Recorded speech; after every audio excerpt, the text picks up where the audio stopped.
failed. All friendlies were eliminated. Okay. Hello everyone. Welcome back to another session of Candlekeep Mysteries.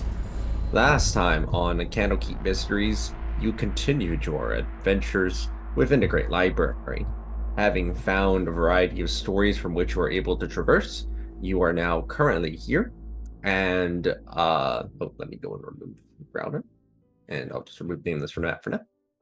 You are currently in a location where you are choosing between the adventures that you would like to go through. You just finished annihilating the Tyrant Shadow, making a chump out of them, and as they were the original guardian of the Cavern of Mouse, thus you find yourselves once again having returned back over to the Candlekeep Library, from which the next book may be chosen. Would you like to rest or do anything here in the library before beginning?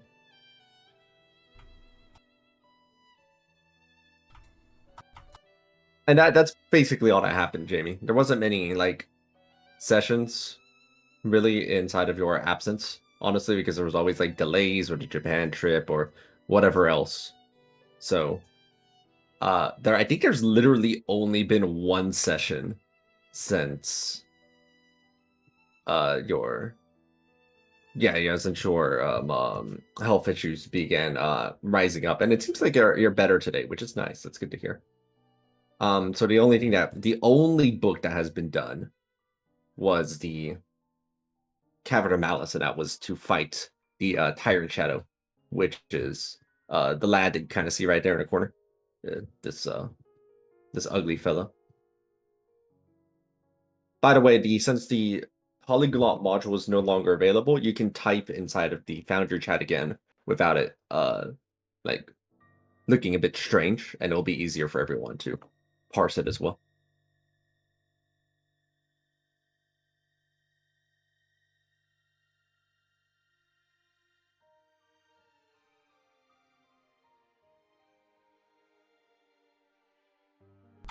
I'm just gonna heal Holly a bit, and that's all from me.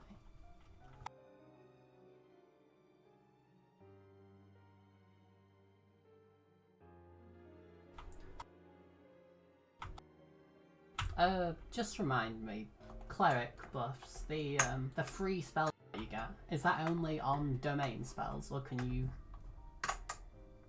It probably is just domain spells, isn't it? For what do you mean by which buff specifically, since there's technically a few different ones?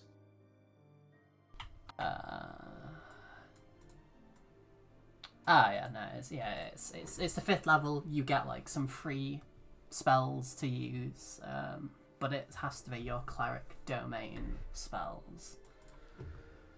Hum. How dare you, relegate? Let me see about which one you might be talking about. The free spells. Let me see. Yeah, it's the first. It's the 5th level buff that you can expand. Yeah. That you can cast without expanding spells. Oh wait, I can. Oh do yes, up those to are my only proficiency bonus. Oh, I have more spells to use. a level's worth of spells. So yeah, you got 6 levels worth of spells for your cleric domain spells of 5th level or lower.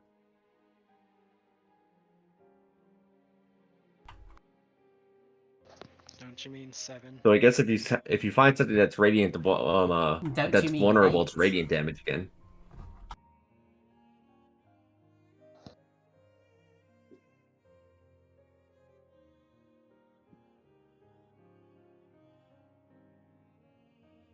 Yeah, I get you, Jamie. Don't worry. I'm glad that you're feeling a lot better. Do you mind if I swap one of my 1st level spells for one of the free spells? Because basically all the things I was casting last session was basically just Guiding Bolt, and if I knew I had more of the free casts, I would have used some of those over the actual, spell slots. Yeah, that's fine. Although, were you only using first level guiding bolts, or were you using like higher level ones? Because that does impact Oh, like how oh, many spells spending, right? only first level. Okay, okay. Then yeah, you could go ahead and subtract accordingly, since guiding bolt is one of your domain spells, right? Yes.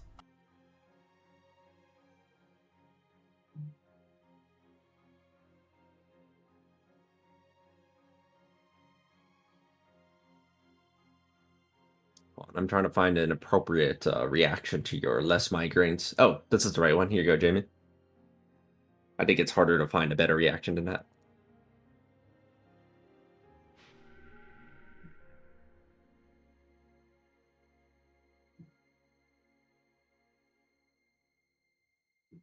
So I can add half that.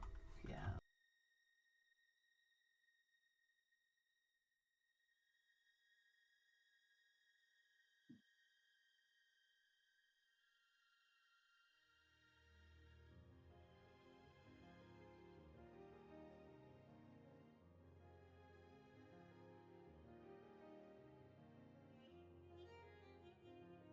Okay, there we go. And so you're adjusting that. Jimmy, you're back, and so you don't have much to adjust. Jadira, I don't think you even got hurt in the previous fight, so you are okay. That's what happens if you're immune to something that does only necrotic damage and cold damage, and you are immune to both of those things, and it has no way of getting past it.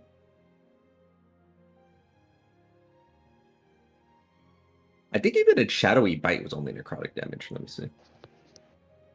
It did tiny bits of piercing, which procced my Oh yeah, yeah, empathic feedback. yeah. I had a little bit of piercing. Interestingly, it did have an something I could apply by actually biting into people, which is called Cling of Death, which would reduce strength and dexterity by 1 per stack, and then you would die if you got to a certain number of stacks. But since it couldn't land any hits, and everyone was passing all the saves, it didn't land any of those. It's like this was a nice moment for people to flex their strength on something the other party struggled with at the level they fought it. It was fucking amazing how they were unironically choosing lava baths over its attacks. Right. Uh, how's Holly doing? Is Holly good to oh why doesn't Holly have resolve? This is unacceptable. Hold on. Yeah, what the heck? I think they mostly use Ray's stats from Ray's sheet anyway, so mostly they're just missing like damage on their trumpet, I think. They sometimes Right, hit. well, Holly's a good lad. They deserve some resolve. There we go.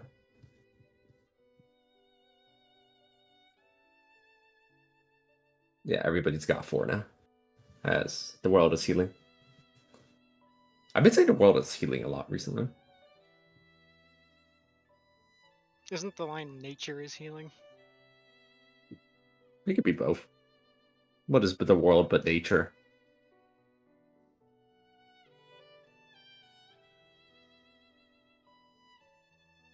Alright, if everything here is done, then I was going huh? to talk to Yorgar again.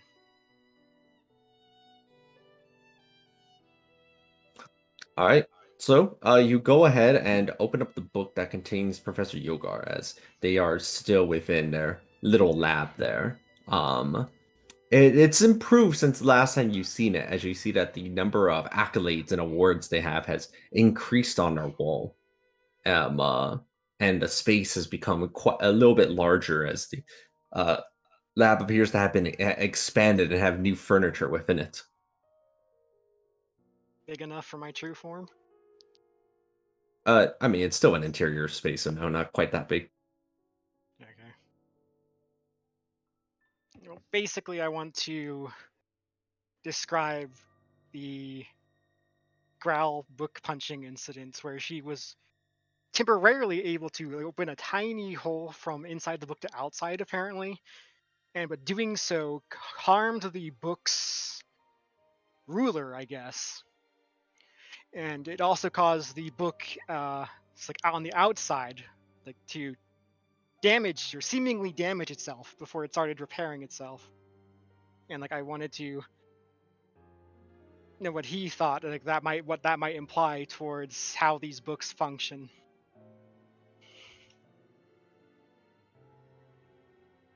That is quite interesting. So, I've attempted many different things to try and get out of this book. To hear that somebody could literally just tear one open from the interior like that is quite unheard of. Um, It was not their own book. Like they didn't have a book of their own, so that might be a factor. hmm. Still, to some extent, it seems that they are engaging in some degree of.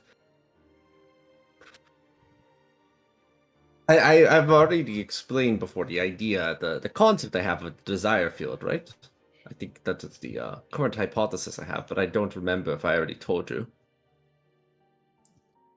I honestly don't remember either if we ever like learned in character, because I honestly felt like desire field was something you only ever said out of character, honestly.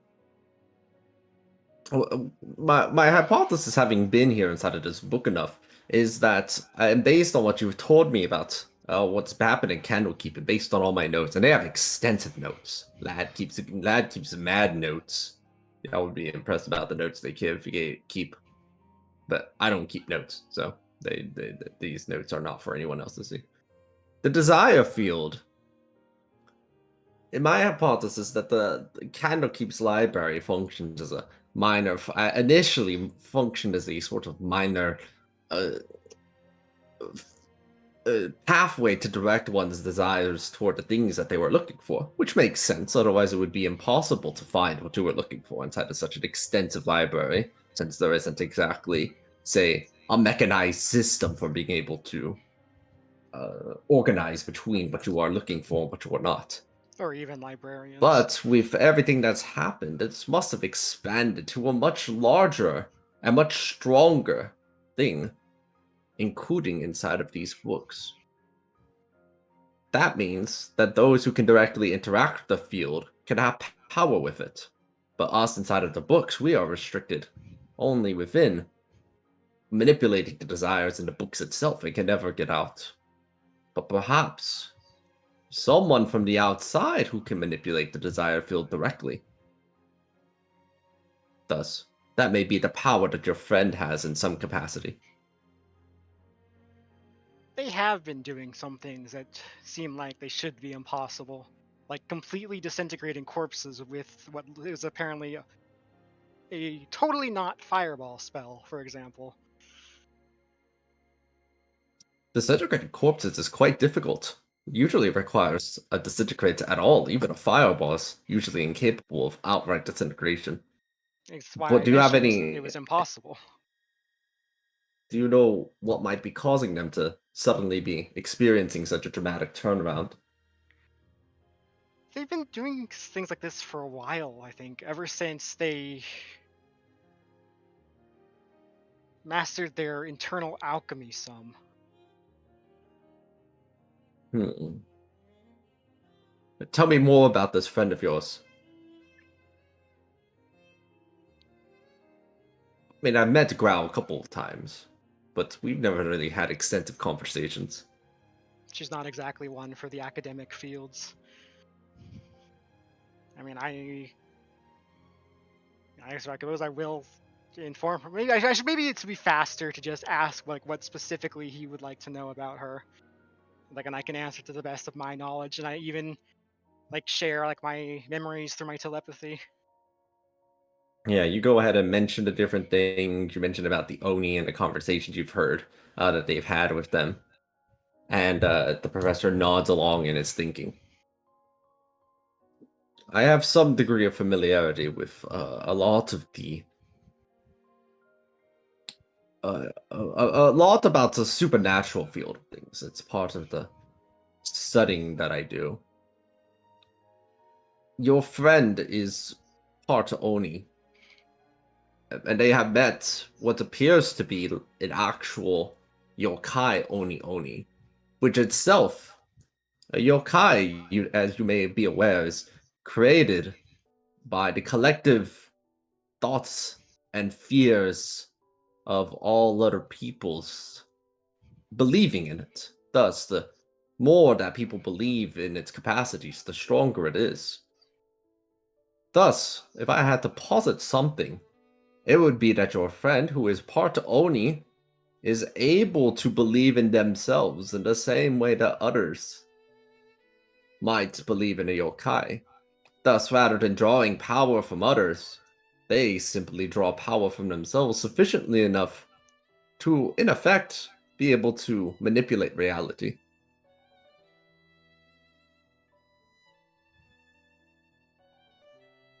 Does he think the Song of Creation might be able to do anything similar? And by the Song of Creation, I refer to the original song that Bahamut and Tiamat sang to create the first world out of the primordial nothingness. I mean, how good are you at singing? I mean, singing is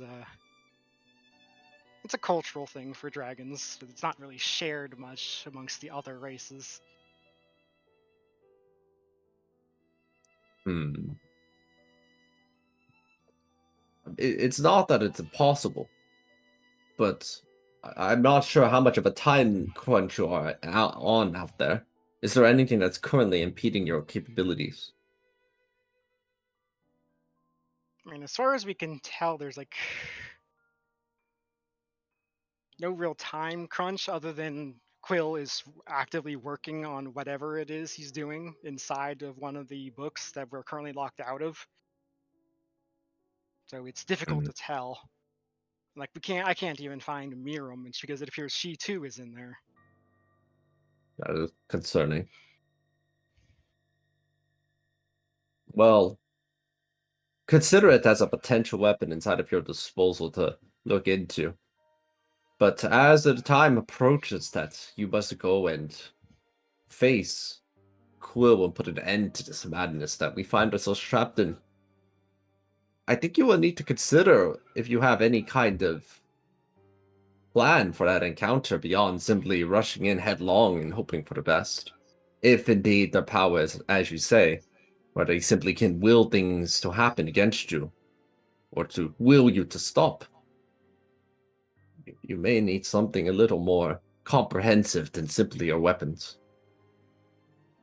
I mean, our entire group was able to resist the first Emerald Wave that bookified everyone else, including the professor. So we apparently do have like some means of resisting his powers, even if it's not as comprehensive as we might like.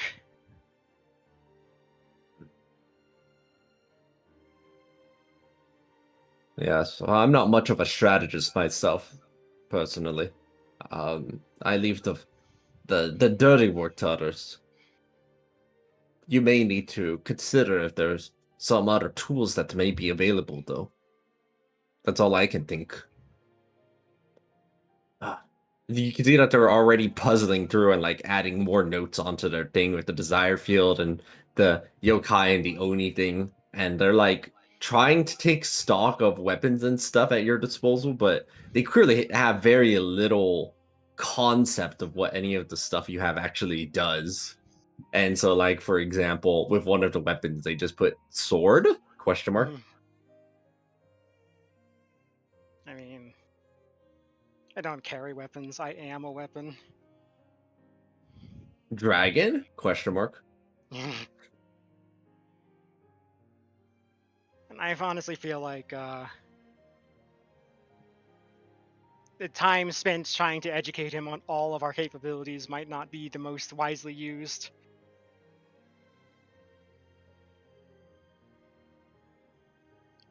If Oh, anybody else is inside of the book with Professor Yogar, which presumably you all are, because you don't have much reason to be split up here, you can feel free to chime in as well if you have any thoughts.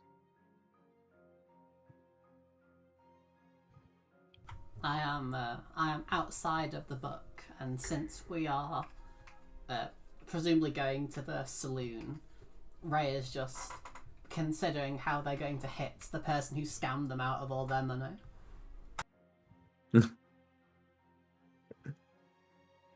She's shadowboxing with Holly.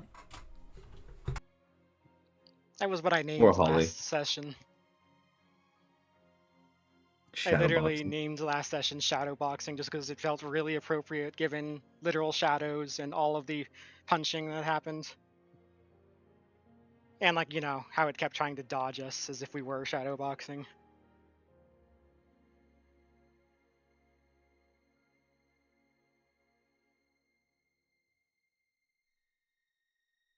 If that's all, then you do successfully exit out of the book with no issue, and I you can might ask him to do like a one quick experiment real quick. Like, I wanted to see like if he could try to make something like truly impossible inside his book, and I would want to see what would happen if I tried to take it out with me. Just basically, I wanted to learn more about the capabilities of the books because I still don't understand these fuckers. What do you mean by something truly impossible? Something that doesn't exist or can't exist. Just as a Uh, test. you want me to imagine something that cannot exist? Bit like something that breaks laws of physics, perhaps. Uh, I shall make an attempt. Hold on. You see that they try to imagine, and they imagine a cube, but it's a slightly misshapen cube. Maybe that's not it. They try to imagine a color, but it's a color that is very rare but still exists. No, I think I've seen that one before. Uh, Maybe you see Valen would be them better with conjure up this. they make a string. Hmm. I'm trying, but I literally am unable to imagine something I cannot imagine. I it confounds me. I mean, I think at this point I'm not gonna waste any more time then, unless the locution has an idea or has something she wants to ask.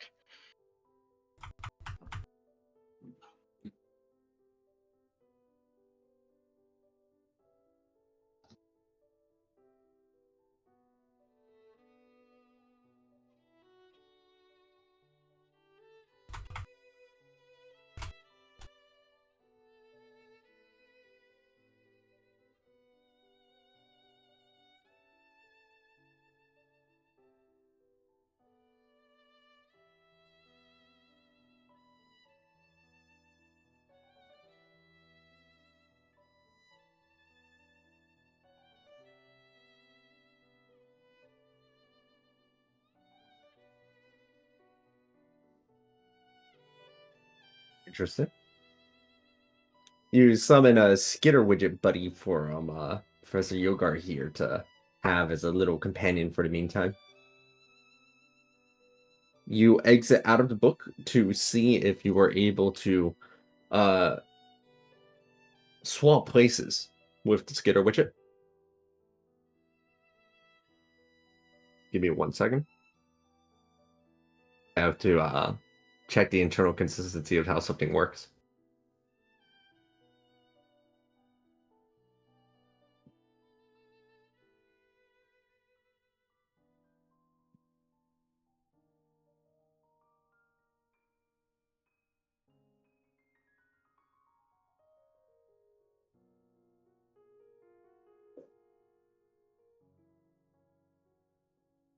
I have to check something about the inner alchemy. Hold on.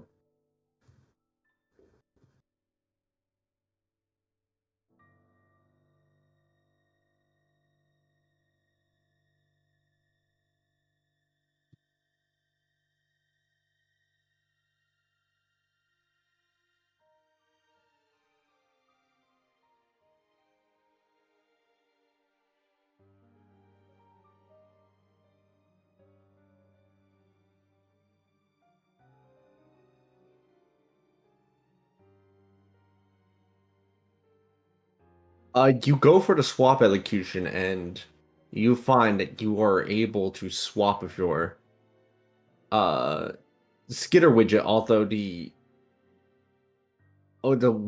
you kind of have like you have gain always had the memories of the skitter inside the book.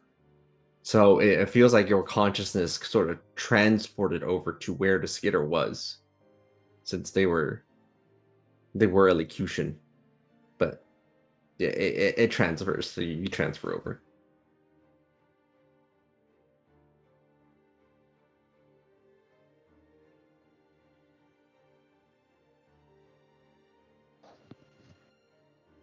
I was thinking of trying the thing again with Valen because she probably has a better imagination than Yorgar does.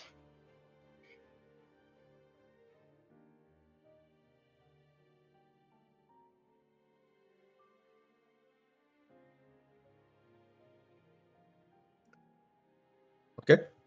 You if so, first you exit out and you're able to update area about what has currently transpired.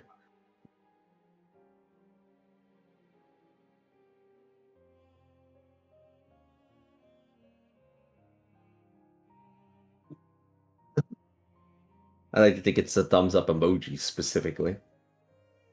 I mean, we've established we can send emojis with my telepathy.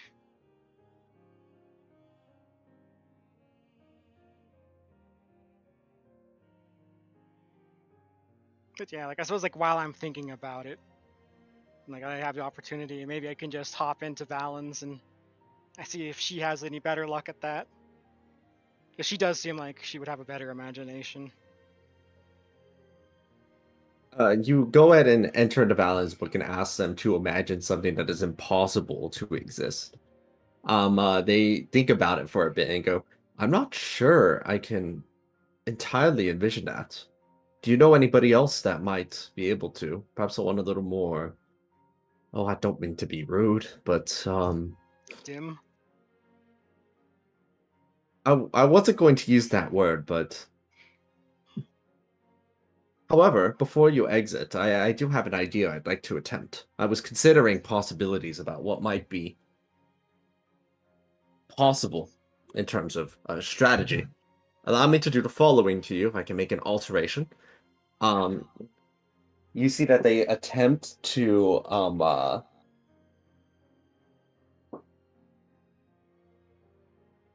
add a sort of laser eyes onto you. Like you're firing lasers out of your eyes right now. I'm not sure I like that. They they incinerate stuff. It's just a test. I can remove it if it doesn't work. Try to exit the book now. As they conjure up a little, the little exit portal for you. Okay. I mean, did it work inside the You book before anything else? yeah, you're able to incinerate things inside of the book with these newfound laser eyes. Mm, I don't like that. That feels wrong. Hmm. But I guess I will try it on the outside though.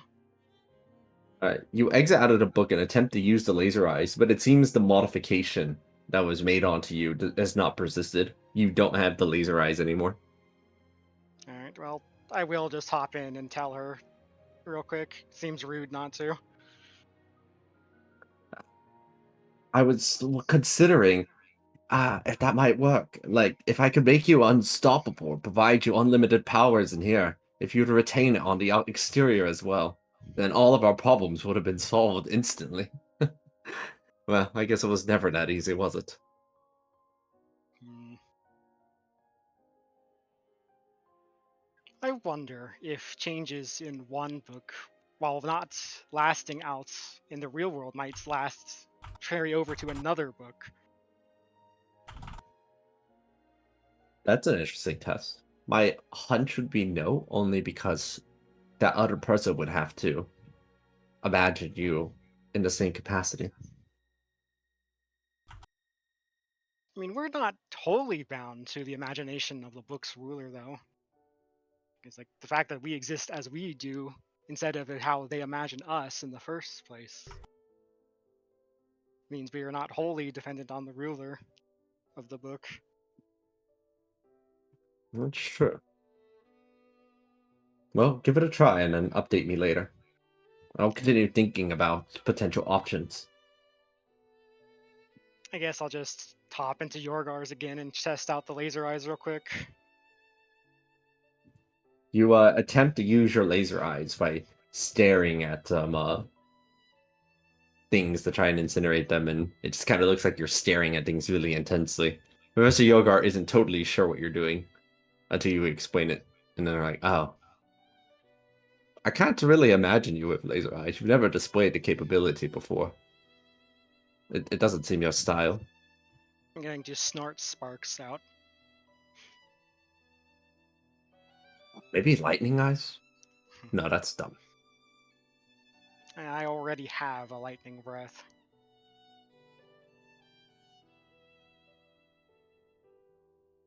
And like the idea of lightning eyes is honestly kind of insulting. And the guy has a dragon. I already have lightning breath. Like But it's from my your lightning breath eyes. from my ancestry. Anyways, I am going to dip out again. You dip back out over to the library? I will inform Valen real quick that it didn't work, and then hop right back out, just presumably. Yeah. Well, next I want to activate my dragon sight and try to see if I can communicate with any of my echoes in here. Alright, you go ahead and activate your dragon sight as you attempt to gather information from across the multiverse. And in due time, eventually, Jojira that looks pretty similar to you is indeed there. They're not all that. Sometimes they're different. Sometimes they kind of just look like you.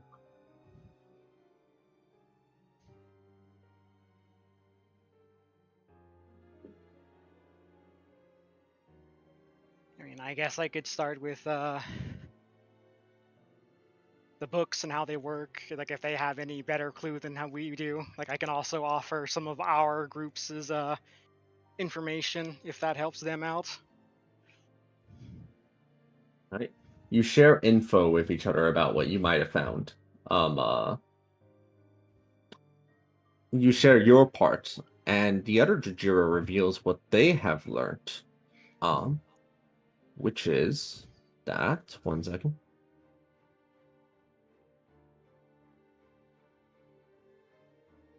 They have learned the following over time eventually by like experimentating and talking with people enough that when one enters the book, they're not exactly entering the book as like a demi-planar area. Rather, their body is transported over into a harmless demi-plane where they are catatonic while they are inside of the book. And it is their minds that are creating sort of a collective consciousness that forms the reality of the book itself. And it's not a physical place. So once again, it's belief. Which means that, like, as we suspected, Growl is potentially really powerful inside the books right now. If she can master it.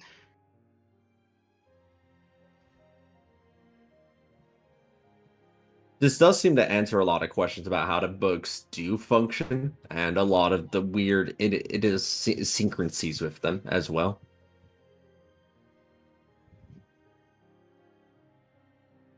Cat moth.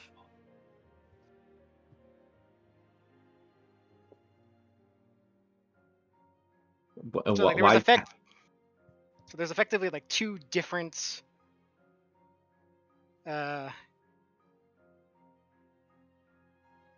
one physical place, like where our bodies are stored, and then one mental place that is formed from like ideas and beliefs and the book's narrative structure.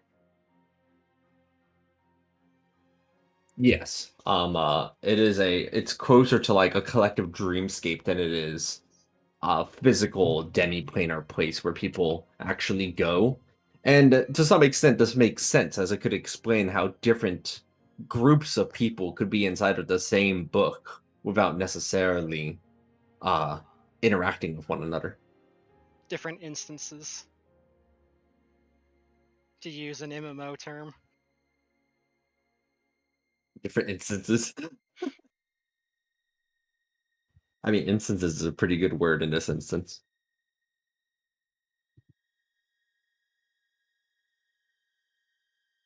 I wish there's more helpful information. I mean, it does mean that theoretically we're not limited by our physical selves in that dreamscape. If we could push past it, like with our own beliefs and ideas, like Growl is doing.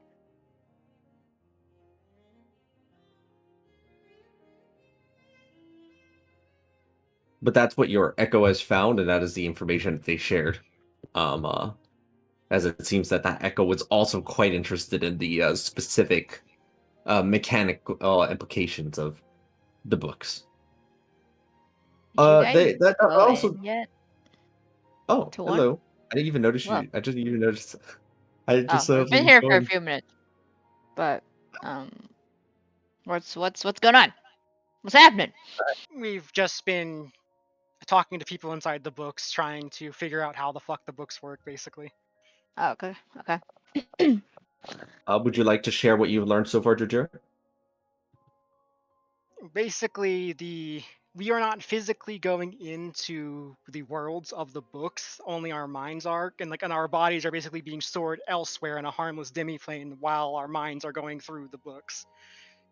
Okay. And so like it is kind of like a shared dreamscape, the books. So in theory, like we could influence it just by like belief, which is kind of like what Growl does. Like she has like ridiculously strong self-belief, and with all of her uh, inner alchemy and everything, so like she can actually like alter things that are happening. Like, which explains like how she was able to have fireballs that disintegrates corpses, for example. I'll let Professor Yogar repeat that explanation for that part real quick.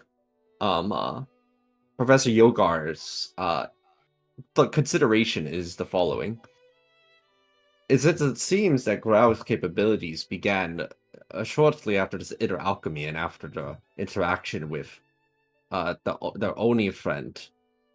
I have a understanding of the supernatural world, and what I believe is the case is that real yokai Oni, the kind that your friend has met, they draw their power from the beliefs of others. That is to say, that so long as enough people believe that the yokai is capable of terrorizing them, causing fear, or say, for example, being able to s- scout fire from the mouth, then that is what is capable of doing. In some capacity, your friend, being part Oni and unlocking their inner potential, has, in a sense, become able to skip out on needing other people to believe in their own power, and merely by believing in themselves can they achieve the same effect. In other words, by simply believing they are capable of doing something, they become capable of doing it. They need not have others believe in it first. Speaking of Yorgar, I did want to inform him of what my echo said in terms of how the books mechanically function. Uh, their reaction to this information is kind of like a wide-eyed, like wow, okay, that makes sense. Expression, like that answers so many different things that I was wondering, because it wouldn't make sense if they were inside of an actual physical place, and also why it's possible for certain effects to transpire and others to not. Because why is it possible to use divine intervention if they were like secluded little in impenetrable demi-planar instances, and then what would happen if they start muttering and rambling to themselves as they start piecing and fixing all their notes with this new piece of information? I thought with divine intervention it was because there was like an in-universe deity that was doing it. It's like inside the dreamscape of the book, because when Rey requested divine intervention from her dragon dad inside of the canopic being, and then tried to talk to Dragon Dad outside of the books about it, he did not recall it. So it seemed like they were just two different beings. Like that was like a fictional version of him inside the book that did it. At least that was my That understanding. Professor Yoga points her finger aggressively at you. Precisely. That's exactly what I am trying to tell you. Because what does it even mean to have a fictional representation of something that actually exists? That wouldn't actually make any sign of sense if it was inside of a secluded demiplanar instance, because then that would imply that it's possible to copy the deity's powers and make them. I mean, the Yammer, yammer, books yammer. know about us. Like they knew our names, our capabilities, our backstories, essentially. So like I just assumed that was part of Rey's backstory in the book, being adjusted to match hers.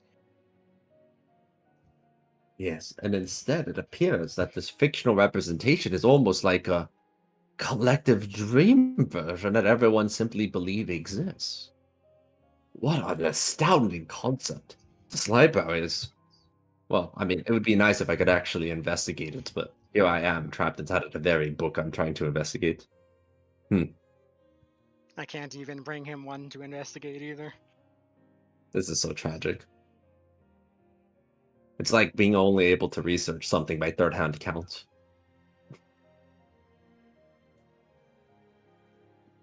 Laughs in my It dissertation. also explains a bit.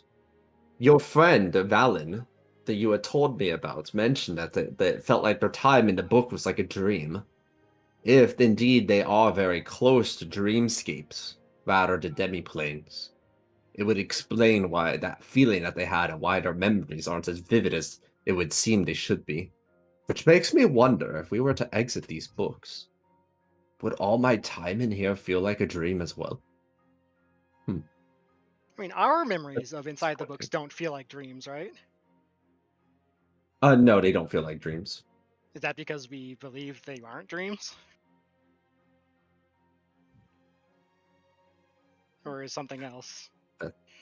You're like, that is a good question. I suppose we'll see what happens as you go into a new book with this understanding. Wait. This poses something that's important. I feel like I'm missing something. So the bodies are stored and they create dreamscapes. So that would mean, and thus, I need more time to consider. We've established the body and mind, but have we established soul? Would it still be in the body? I mean, presumably it would be in the body.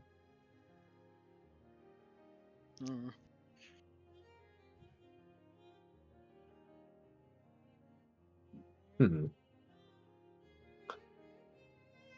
They are continuing to like jot and just work out details, but it doesn't seem that they're making immediate progress on this train of thought. Yeah, like I'm gonna leave him to that. He's like, we do need to get a move on, get some action done, not just thinking. Do you have anything you would like to do while you're here in the library as well, Nameless? Whether it's experiments, questions, or otherwise? No, I don't think so. Okay. All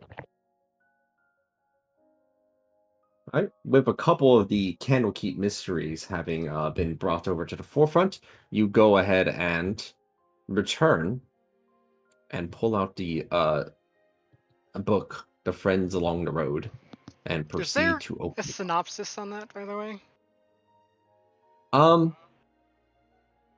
The synopsis on The Friends Along the Road seems to talk about one man and a dream, and a tavern, a saloon. Sorry, not a tavern.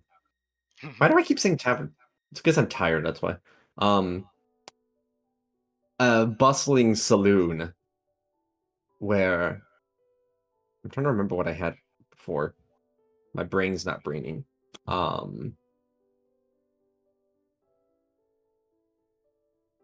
One man in a dream inside of a bustling saloon.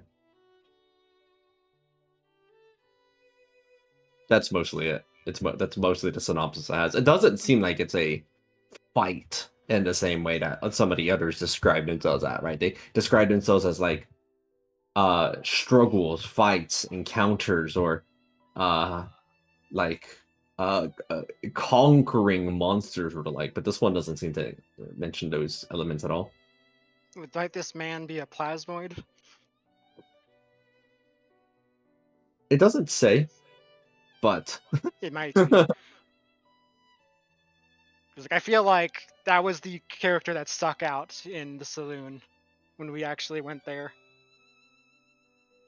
The one trying to get to the moon, was it? yes, your Jupiter Caller was a plasmoid trying to get to the moon inside of the saloon. Right. I do want to like just for the sake of like our voting for the next week, look at all the synopses. Like not right now, obviously. I'm not gonna make you go through all of them, but I do want those in the chat at some point. But beyond that, Oh, okay. it Although I think a lot of them are mostly self-evident, as a good portion of them are mostly just describing uh fights. Let me see which fights. ones don't. That might be easier. Let me see. The ones that don't. The riddle here does not describe a fight. It describes the riddles, although we've already ruled that out. Over here, this world of Aramark is not a fight either. It appears to be an escape.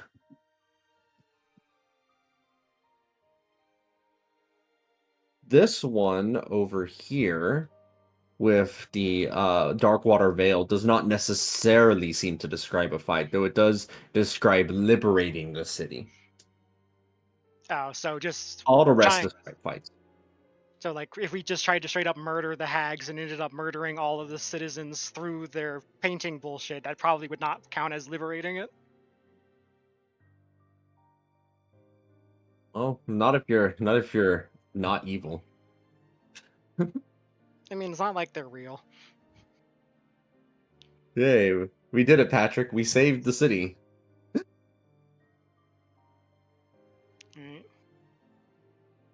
That's probably everything then. You go ahead and open up the book and get ready to maneuver out. Uh, Everything goes dark once more as you find yourself twirling mentally through the pages, now knowing that this feeling of like being transported is not you being transported into a book, but rather being transported somewhere safe as you enter into what is akin to a slumber.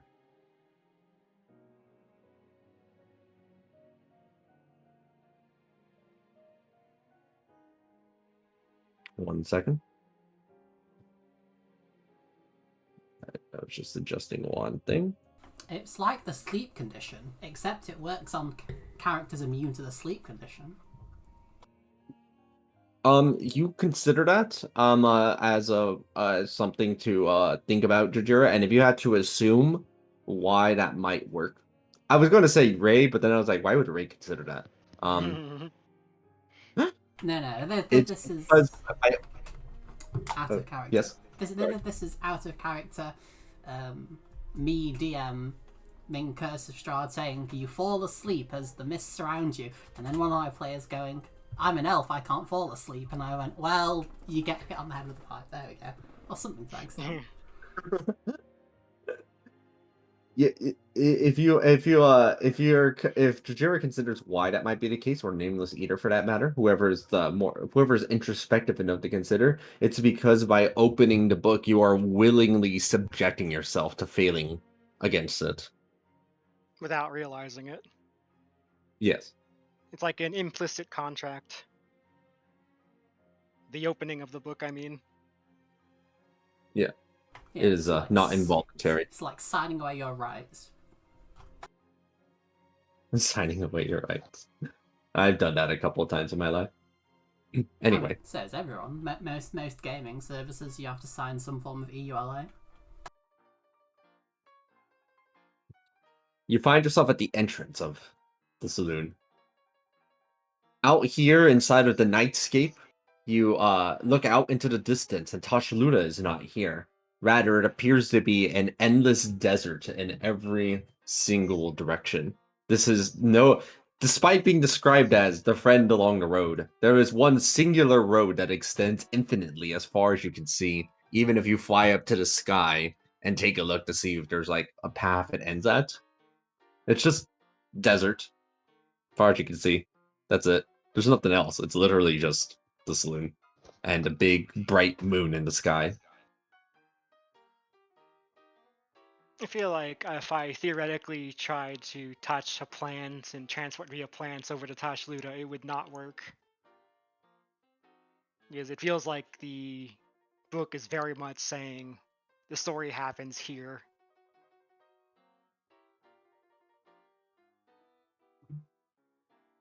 We are like in the last one, as we are outside the book, right? We aren't all cowboyed up. No. Although, with your capabilities, it's not exactly hard to be cowboyed up. Yeah, I mean, I was thinking about it. Hey, Jojira, you weren't wanting to kick this door in, were you? Make some kind of entrance statement?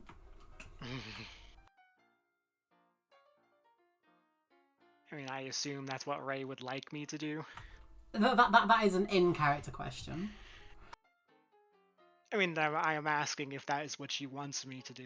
Oh, well, it's more if you want to do it, you can go ahead. Or else I'm going to do it. I don't want to take away someone's thunder, you know? Get it? Thunder? Thunder dragon thing? Lightning and thunder are two different things. I think I will do it, but I will let her be the one who's visible in the hallway.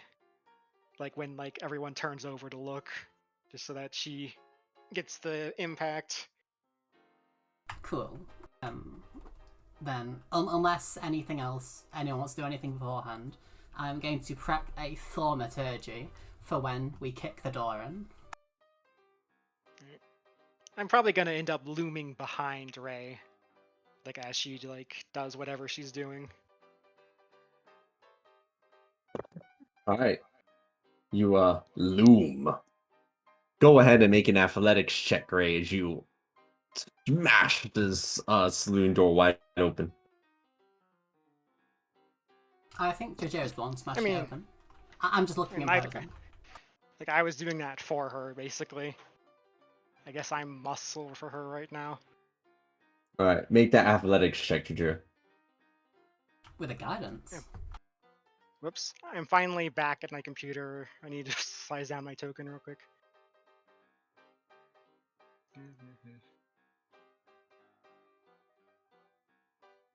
Alright. Oh, that is not what I meant.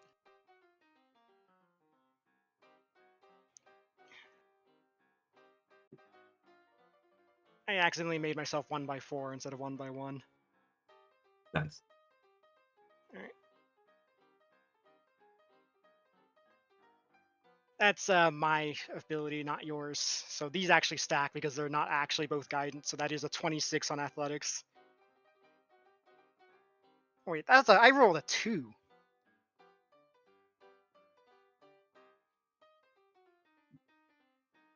Sometimes it do be like that.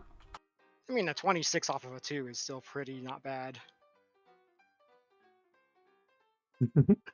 Pretty reasonable. You go ahead and oh wait, yeah, is this Sin or Nameless who's entering into this, by the way? It's got to be nameless unless they chose to use their switchy orb, right? Which I don't think they're It is planning on infinite. doing. It is infinite, that's why. It's got a cooldown though, so I'm assuming that they wanted to keep that up.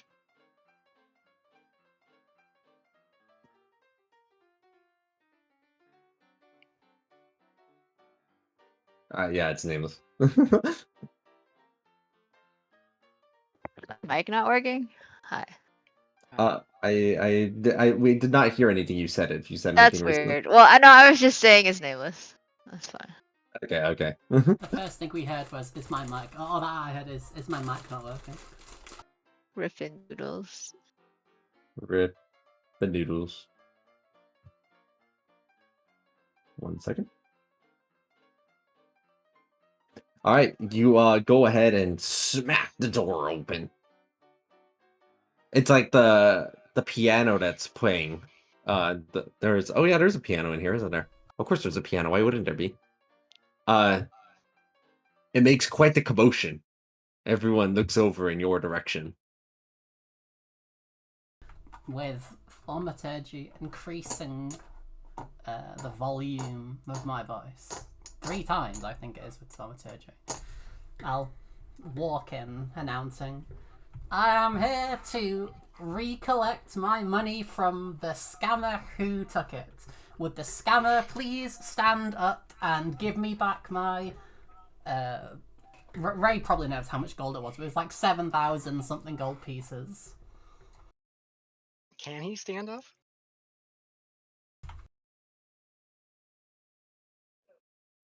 That's a good question.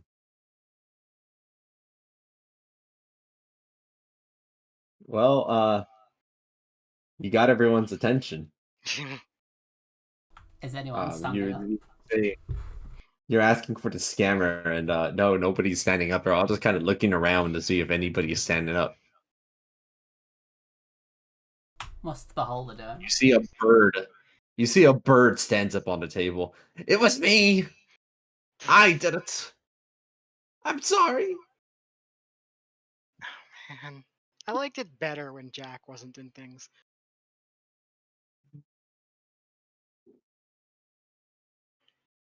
How does Irene here. how does the beholder react to all of this? All right. Let me handle this, everyone. Simmer down. As they kind of give a glare over to the piano man to continue pianoing. I'll be right over. And don't any of y'all be eavesdropping and nose dropping, eye dropping. I'm looking at all of you. I wave to Serena. Hey, Serena. They kind of look like they're about to get up to go and like chat, but then they see that the beholder is heading over to chat all of you up first, and they just decide to sit at their table and wait patiently. I was half expecting her to just Alright. like hide. No water tide. All right. What is the commotion about here? I take out my slip, my deposit slip, and wave it around in front of his main eye. You owe me 7,000 instead of how much gold it is here. Gold pieces. I want a refund. They take a look over at the slip. Do you recall much about it? Me? It's like it was like a betting slip about whether the plasmoid could get to like build their rocket and get into space. They're looking at they're looking at the slip then, and they go, what's the scam here? They haven't done it yet. Look, the plasmoid is still over there. You see that they're like doodling something on a napkin and then throwing the napkin away into their plasmoid self, which gets digested as they pull out another napkin to doodle on.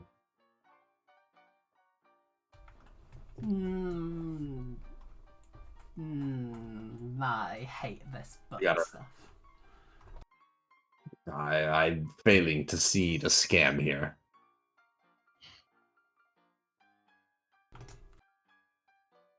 So you recognize this as a valid contract?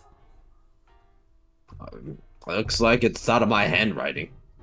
I don't know anybody else that writes with like that. Take a look over at the eye. You see that? Yeah, you take a look over at the eye, and indeed, there is an eyeball that is on the slip. Yeah, I figured. But also, you see that every time they dot their eyes, they use a little eyeball on it. Oh, that's what I thought you meant to begin with, was that there was eyeballs on top of the eyes. That was the we call that in the business a deception. But it is both. Their eyes look weird, and also they drew eyes on the contract, and their signature is an eye. There's a lot of eye stuff going on here. Well, as long as it's valid here, that's alright.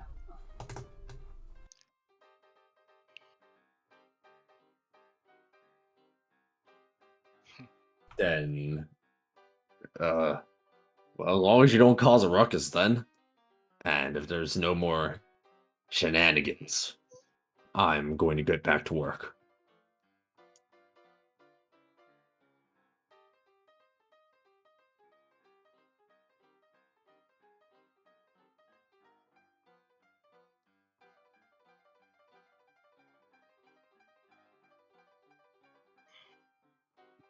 Serena, for their part, like waves you over if you're, and you walk right past them, and they're like, "Oh, okay, bye." Um, I'll say, well, it's apparent my trajectory is towards the bar.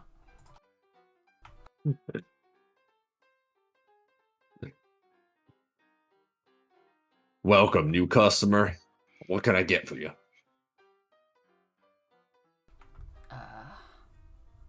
What? Oh, uh, uh, give me the usual. All right, you got it. They go ahead, they pull out, like, very rapidly, like, use their eye to spray a liquid over into a thing by, like, put it, like, using one of their eye rays to conjure a drink. Wyvern Piss Plus.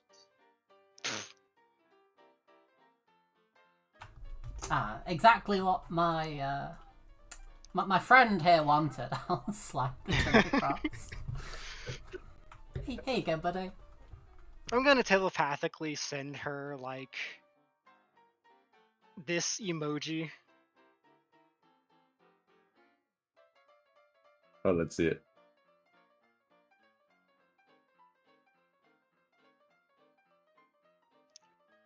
For lack of a better emoji. And then I will fucking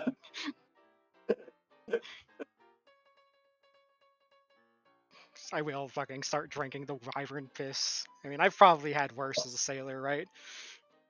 Yeah, but also it's Wyvern Piss Plus. You got to remember the plus. It's different.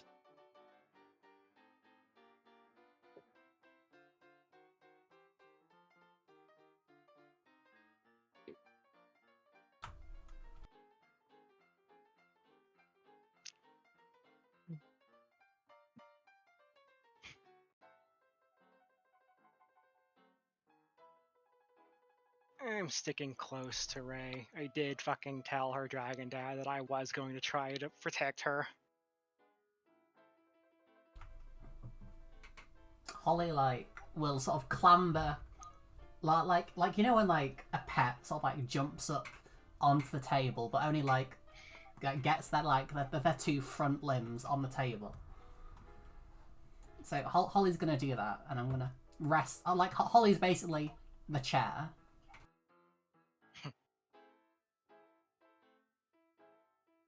Did you say Holly is the chair? Holly is the chair. Okay. Holly is the chair? Yeah. Huh. Okay, well, Holly's like Ray sitting on back of Holly like chair.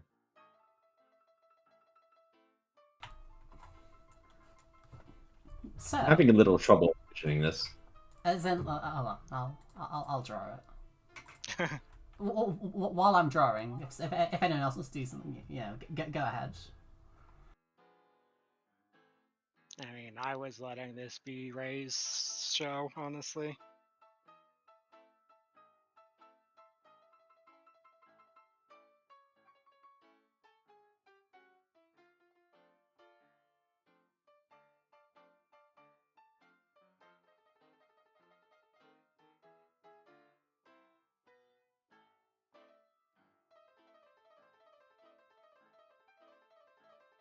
There you go, like that. Does that make sense? That Uh, So, that's so you got the, I mean, like the table on the left, and then like all right. Yeah, yeah. and then Holly's like there, sort of like leaning on it with their like front two legs, but also kind of like standing on their I back see. legs. Interesting. They got the wing, Gotcha. and here's my wings, All right, that's fascinating. and here's my halo. Yes. Oh, I see. She has a halo. No, there's the headband. They had a halo in the Lunia? Leash of Iron that A's gave her. Either way, hey, what's going on? Serena excitedly. They looked a little dejected after being walked past, but the instant that you returned back, they perked up again. They're like, oh, it feels like it's been so long. Uh, okay, I have so many questions. Most important one, how have you been? And second most important, where are we? Would Oh, I just realized this has got to be hellish for like what is almost a water elemental here in the desert. Funny you should say that. Those are the two questions I was going to ask you. So, Oh, in answer, one, but also pretty bad. You know how it is. nice. Then second, I don't know. Does anyone know where we are? Does anyone else on the well, table respond to that question? uh,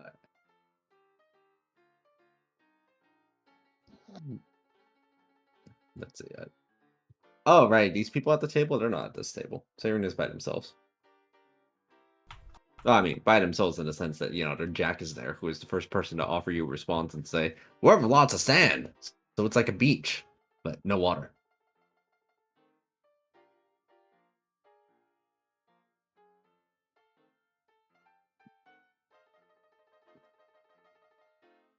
Huh.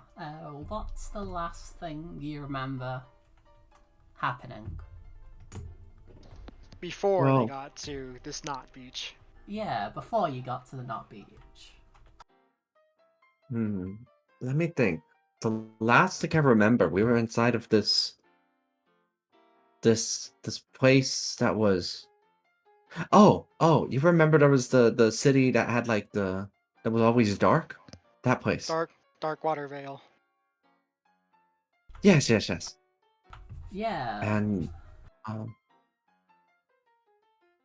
it was something about Team Red. Yeah, We you don't don't actually. have to you don't have to remember that right now. It's that's not important. We actually don't have any of Team Red with us right now because Growl's not here. She's the last one standing. The last one's then. Beyond that, there was like it feels like a lot of time has passed, and now I'm here. Everything between those two spots is kind of a blur.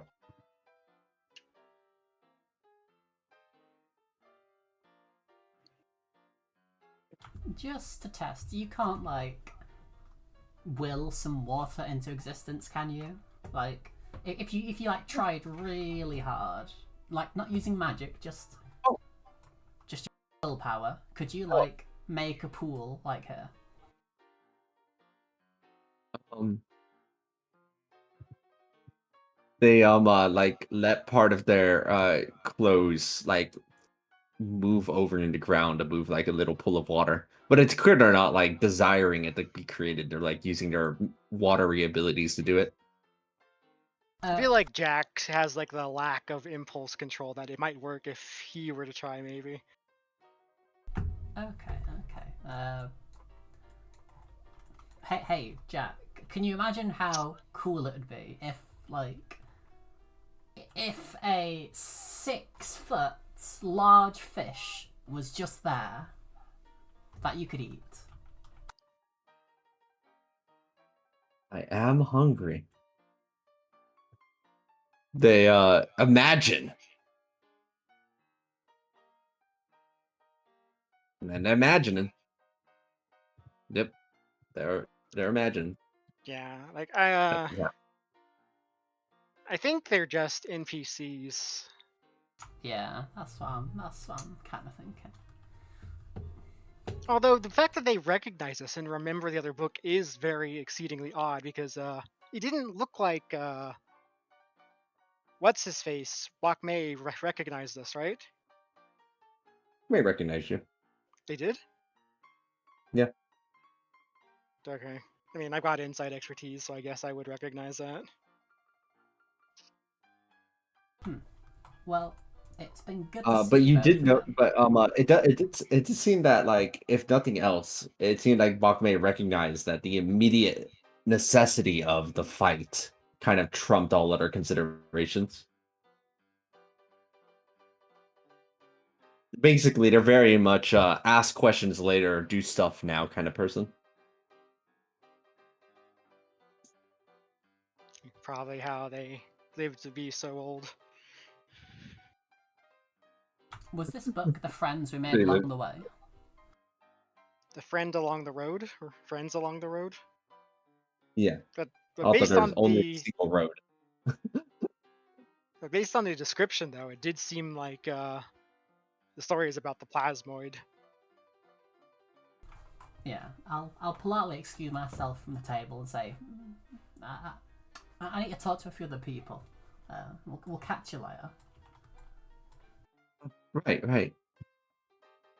You say you'll catch them later, but they're clearly, like, shadowing what you're doing. I mean, she's got a whole fucking entourage following her now. They seem happier this way. You find the plasmoid here at this table. I forgot what voice I used for this guy, though. It's been such a long time. I'm not sure we ever spoke to him. Huh. Really? I guess it's time for me to decide on a voice. I mean, one of the others might have. I know that when we came here, me and Reiki were just like talking to each other at the very front with Fallon with us. It was the others who entered the tavern and were doing things. Or saloon. You're got me doing it now. Fuck you. Look, it's called Tavern Brawler, not Saloon Brawler. Maybe we should have a new feat called Saloon Brawler then. Maybe. You get bonuses when there's a piano being played in the vicinity.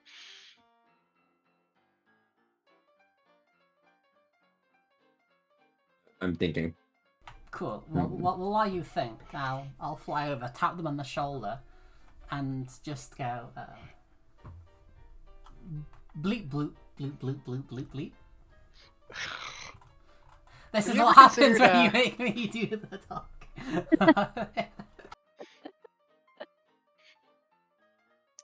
That was a very interesting. Look, this is how Ray thinks plasmoid people talk. The thing is, like, I don't know how to fucking approach this either. If I did, I would fucking go, okay, you're out of here, and so can start doing the talking myself. But I'm not actually sure how to go about this.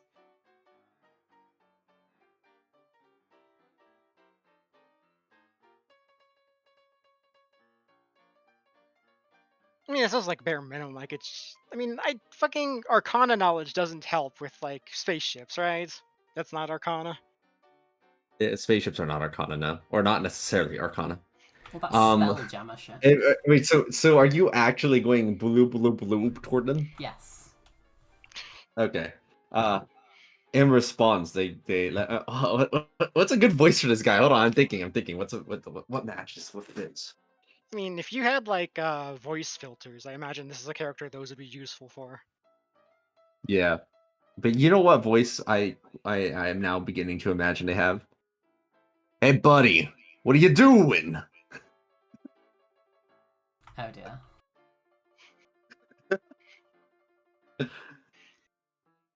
Is that the voice you're going with? I was thinking New Yorker. I don't know why. I'm thinking New Yorker for this guy. Because that's exactly what you think of when you see him, right? Look at this. Is this not a New Yorker? I don't know if I've ever And- met anybody from New York, so I thought the first thing that popped into my mind was, no, that's clearly a Floridian. A what? Floridian, someone from From Florida. Florida? Florida. Oh, okay. Well, that's just my normal voice then. I can't just use my I mean, maybe using my normal voice for this guy makes sense. Florida does make sense. But also Florida sounds like my voice because South.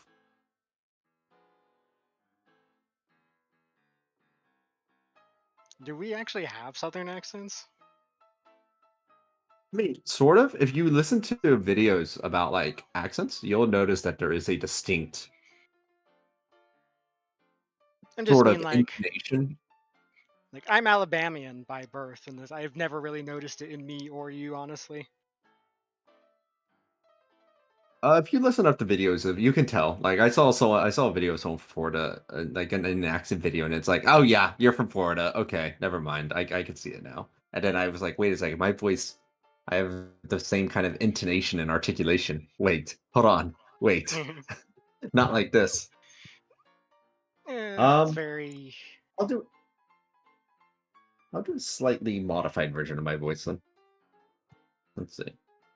Well, I'm going to try some stuff. I'm eating myself for a second.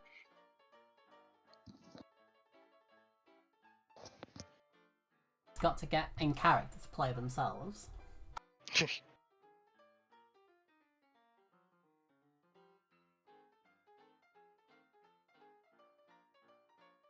So, have we put any thought to how we actually get to the moon? Like, if that is indeed the end goal of this. I'm kind of hoping that's not the goal. You go, yeah. They kind of glue back at you, which you're able to just immediately sort of mentally translate to. Hello, my goal is to get to the moon. Ray suppose- lets out an audible, exasperated sigh. He If wants nothing to get to else, the I moon. figure I should just ask why. Because we get as much information as we can, you know? So, like, I Because will. it's there. The Everest principle. Are you looking for friends on the moon? Family on the moon? No, I just want to get to the moon. It's there. I need to go. Will you help me? What did you have in The mind? person who's like this person at this table is like slowly walking away from this. I will ask him what he has in mind in terms of getting there. They pull out a napkin and they draw the sort of little diagram they have, and it just shows like a crude sort of rocket ship.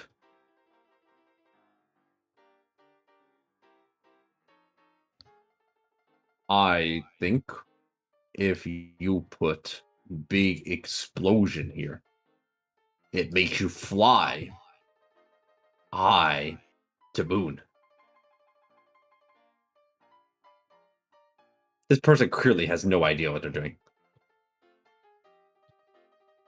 What if we bring the moon to you? And how would you propose doing that? Moonbeam. Wow. Hold on, let him cook. Hold on. Continue. That's my entire plan, Chief. If we had any illusionists in the party, perhaps we could just illusion it, but we don't think we do.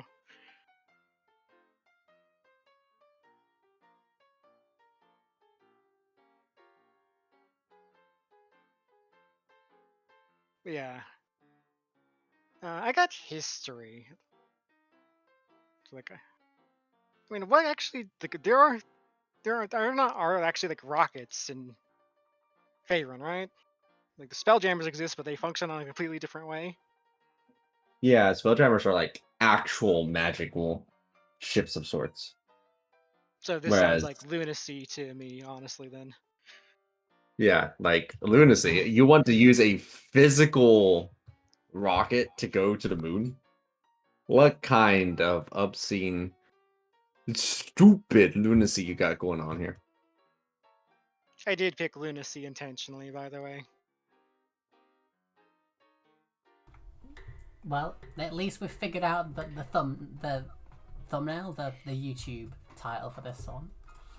Nice. Lunacy, nice. Lunatic. I think I mean, in Toho series they do use lunatic to refer to Lunarians, which is funny. Why don't you just moon fly is to the commonly associated with madness. Oh, I should tell you my name, since we are partners now. I am Knocktopper. Can you give me subtitles for that? Aqua. Yeah, it's under it. You see the subtitles appear underneath them.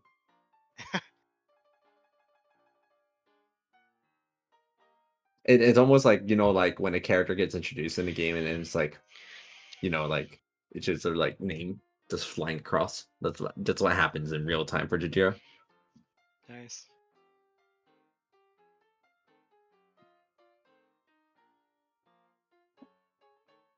So, do you have anything else to go? Like anything else to go with outside of just a crudely drawn napkin? There is a lot of wood around here, and this building is big. But no, I am still thinking. See, if we had Growl, this would be such an easy sell of make a rocket ship out of wood and then just have her believe in it. But without that, like, powerful, rampant self-delusion, we don't have much. I mean, I theoretically could try getting the Song of Creation to work, but I don't have high hopes for that.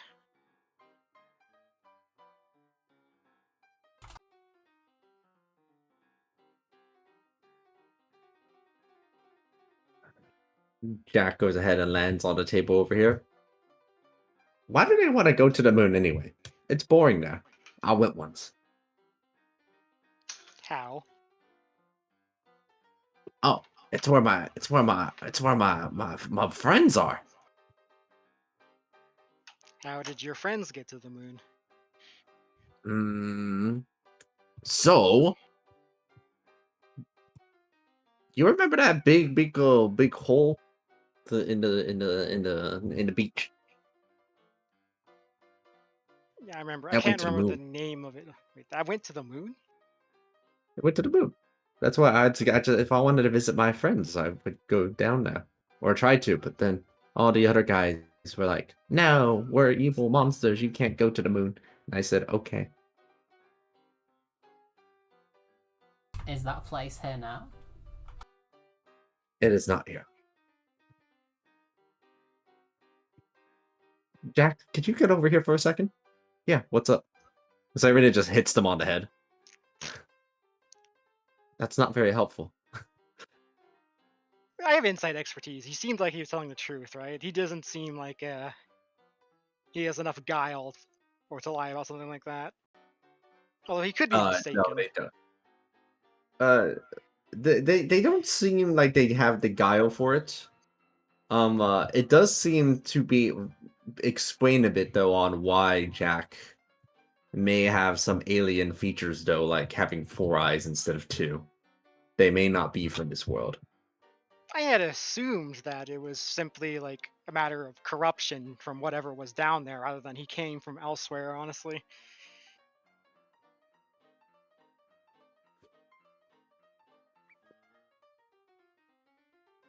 Hmm. he Although could if Jack, theoretically, if he since he's been to the moon, he could theoretically steer a teleport spell up there if he had some means of casting it.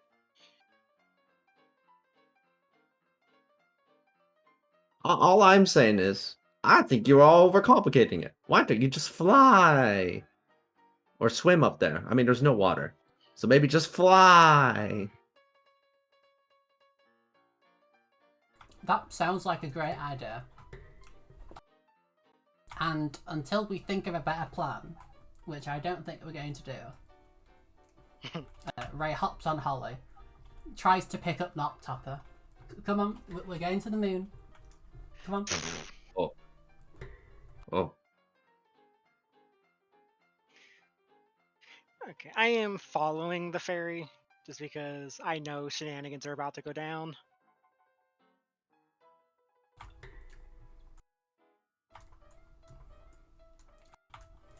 Well, I'll call out to the beholder. We're going to the moon now. Once we're back, I expect my money. I'm gonna start right. flying upwards. Fuck. Wait, and we'll pick up Serena as well, because Serena probably can't fly. So wait, hold on. Let me get my stuff.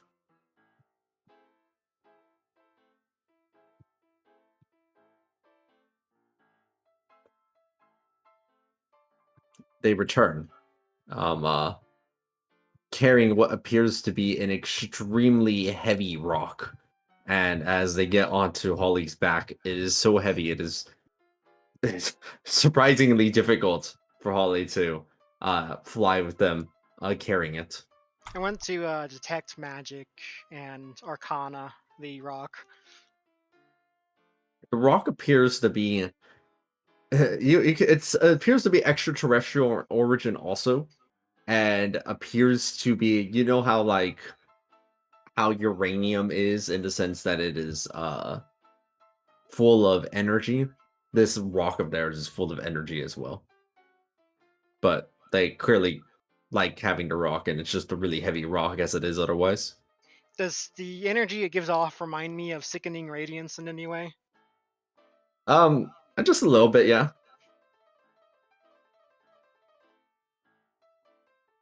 I'm gonna tell him that that rock seems dangerous. But it's my rock. Do you mind if we make the rock smaller for the journey? It'll be the same size when we get there.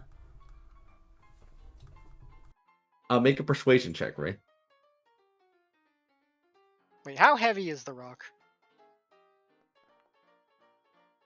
This rock is about, despite its apparently benign appearance, this rock appears to be, based on like Holly's difficulty lifting it, about 2,000 pounds.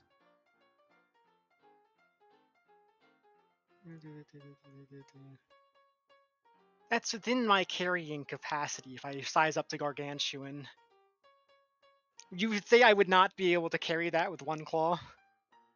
You would be easily be able to, like a larger size. I'm pretty sure. Well, I could just grab it and put it into my extra dimensional hoard if that's the case. Would you like to offer that to Noptopper? I was thinking about just like doing it. But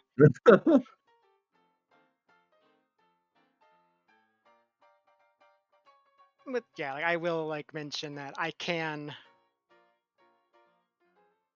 send it elsewhere and bring it back with just a thought if he's okay with that.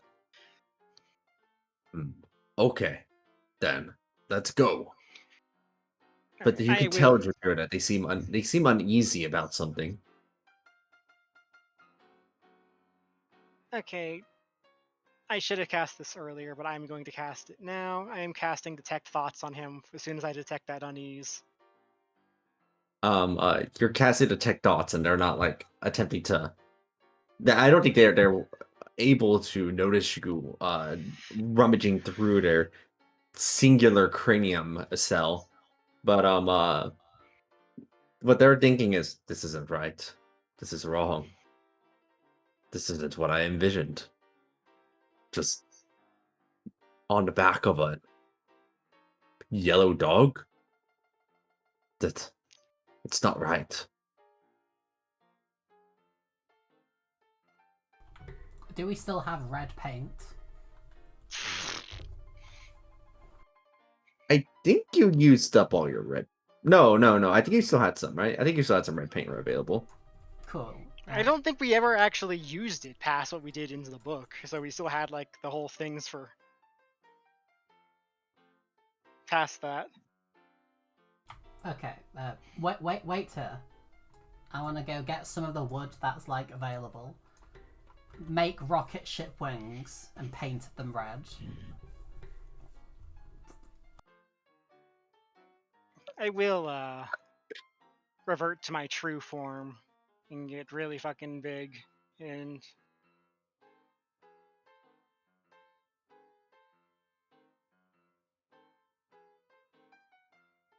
just cast Horde Hide on his rock and see how he reacts to that. Oh. My rock. I will cast it again to bring it back just to show that I can. Oh. And My rock.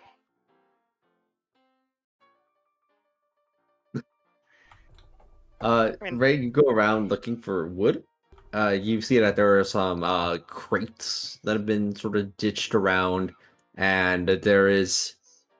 Actually, I don't know what this thing on the left is. I guess that's wood. You know, if you break it. Cool. how did his thoughts go when I was doing that? It's like my spell is still active.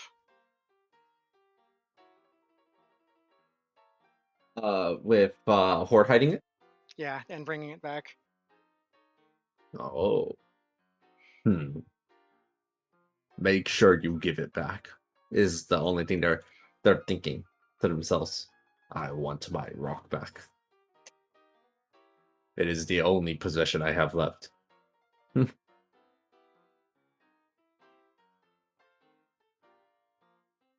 I assume that means this rock probably isn't going to be used as an energy source then. If they want to keep it intact, I mean. Ray, you break apart the pieces of wood over there on the left side, and you now you have a bunch of wood. Now you said you want to fashion them into rocket wings. How would you propose doing that? I have a crowbar, a hammer. I have diamonds in case I need to like surely some of these diamonds must have either like a point or an edge, and I have string. I feel like there's probably some way I can fashion all these things into like some makeshift tools to do this. Are you sorry, one second. Do you have carpenter's tools? I do not.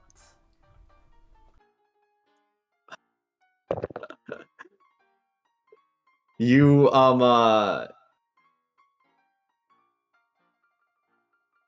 you go ahead and do your best impression of a rocket wings of your carpenter's tools. And it's well, you can bring it back and have the others react to these wings. I want to ask Jack to fly around, like, and share his like vision with me through my telepathy, basically, and see if there's anything like worth using around in his goal of this rocket ship. Jack goes ahead and uses their extra eyes to assist inside of this endeavor. How good is sand? Not good. Holly, go check the tools.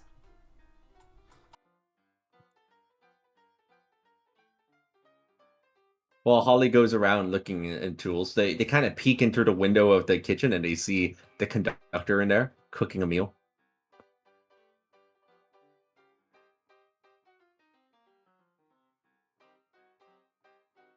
Meanwhile, back over in the front, Serena's still musing out loud while they're thinking, "Ah, if we had our ship, that would be nice. We could scrap it for parts." Aren't you still carrying that, Ray? I'm carrying a different ship. That's pink. I mean, I'm pretty certain that's the ship she's referring to. Oh, no, wait, you picked the one from the Canopic Being, right? That's the one you're carrying. Correct. Well, Wait, do you have a fly mean- speed? me? Yeah. No. Oh. I mean, I theoretically could have a fly speed if I used my wild shape, but I would rather not.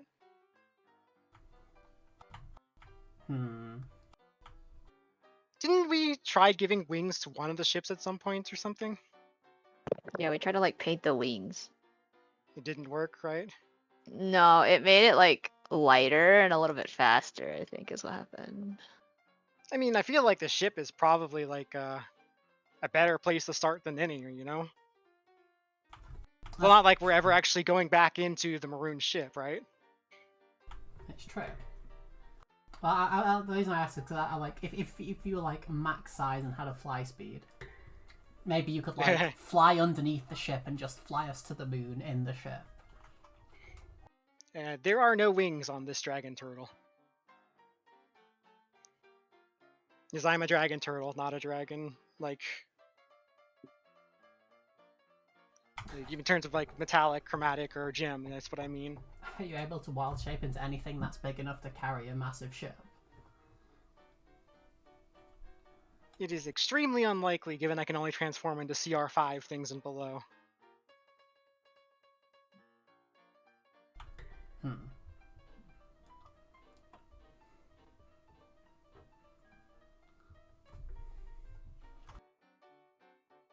I mean, Sin had the access to like fly as a ritual spell, right?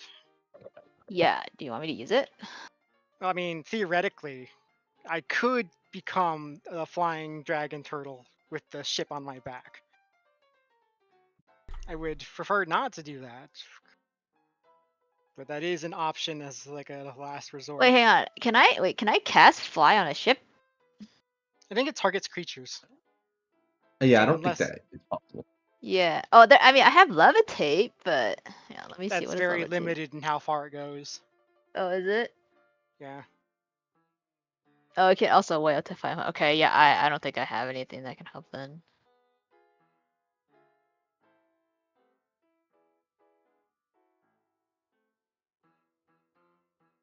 Do you remember what was on the ship at all?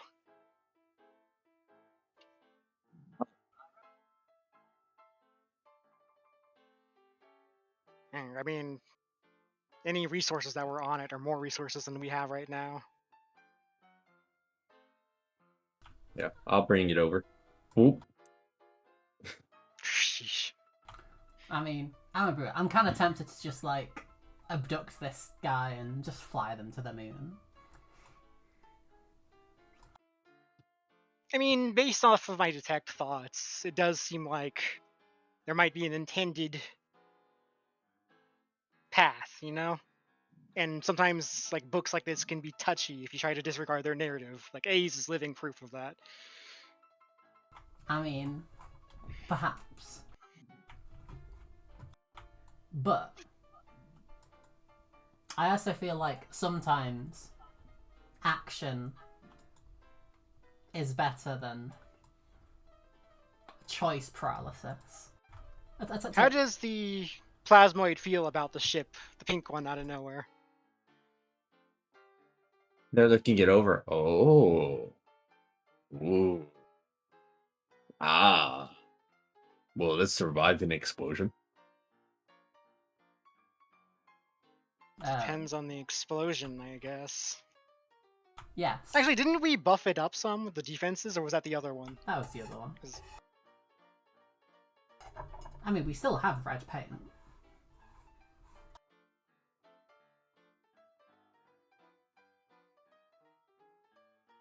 Okay, what if I like paint on rockets onto the back of the ship with the red paint? I was about to say, like, I was gonna ask Plasmoid, what did he have in mind in terms of making the explosion? I don't know yet.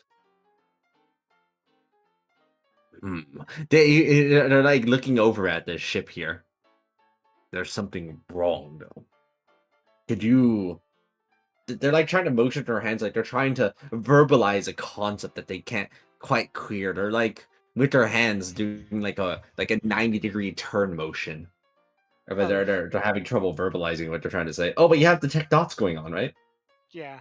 Basically, he wants it pointed up. They make They're it like, it should vertical, be not straight. horizontal. Do I have the raw physical strength to do that when I'm 30 by 30? Oh yeah, easily. You're strong enough when you're that large. Go for it. Well, time to change my token size again. I'll help you out with it. I'm pretty strong too, and I don't want you damaging my ship. Yeah, you're like pivot, pivot, pivot, pivot. It's like when people You are go moving the ahead. furniture and the one person who does nothing. Damn, that's cold. You go ahead and place lift the ship up and place it upright as Aerie holds it to balance the top of it so it doesn't like fall over. It's a little unbalanced here, like when like it clearly cannot hold itself upright in this position without some support. I mean, you could make support with like the wood. Like, what is it, like the things that are attached to the rocket before it launches that hold it? Like, make one of those basically. Like a sort of scaffolding. Eh. I mean, I'll tell you what. You hold the ship. I'm gonna draw some rockets on it.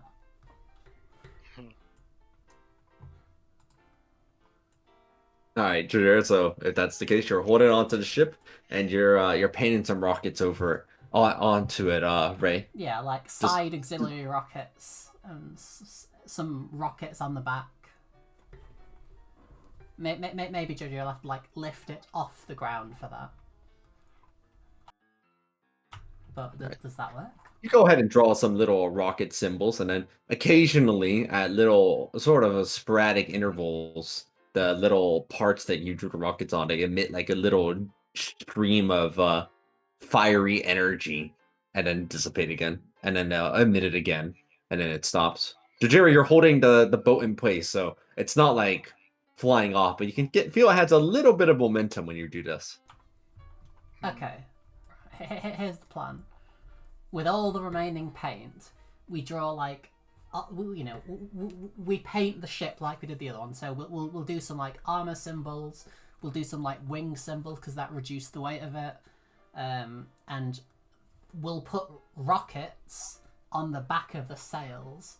And then once we've like either run out of paint or run out of space, we'll all jump on the ship.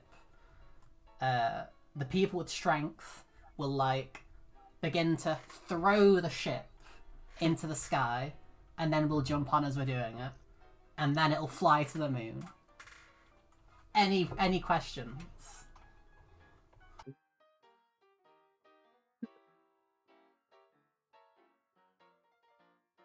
Serena asked the question, are you strong enough to throw something to the moon? We just need a bit of momentum, and then the rockets will do the rest. But yes.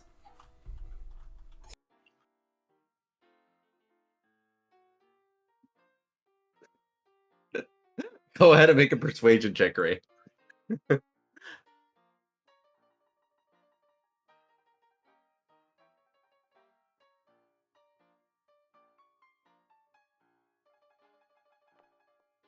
Live Jojira reaction. Like, I mean, I have 24 Say- strength. Serena- I am magically sound- enhanced. You sound really confident about this, Ray. You would be a really good cult leader, as Serena wholeheartedly believes in your cause here and agrees that you are indeed strong enough to throw this ship, light as it is, directly at the moon and successfully landing at it. Look, it'll work. It has momentum. It has sails. We have gust. Oh wait, I don't have gust anymore. I think this'll work.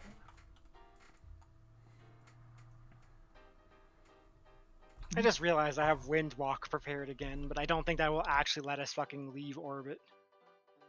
And it also is not what he wants, because he wants his rocket. What happens first? Do we run out of paint or do we run out of space on the ship? You're painting. I'd say you have enough paint that you're able to cover like little sections of the ship, not like completely cover it with red paint or anything, but you're able to draw a reasonable number of images on. Oh wait, also like, so part of my subclass is literally using the stars to navigate and the moon. So like, I would like to chart a course to the moon with the ship.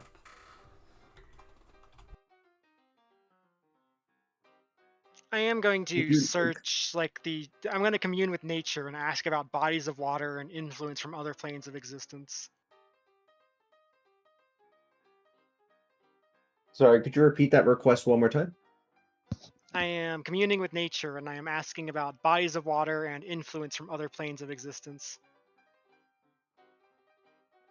From nearby here? Within a 3-mile radius.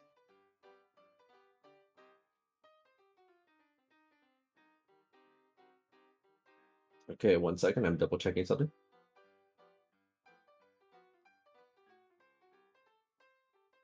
It's been so fucking long since I used this spell.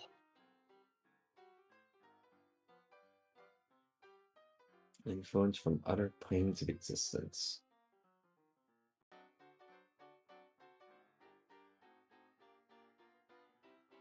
Bodies of water.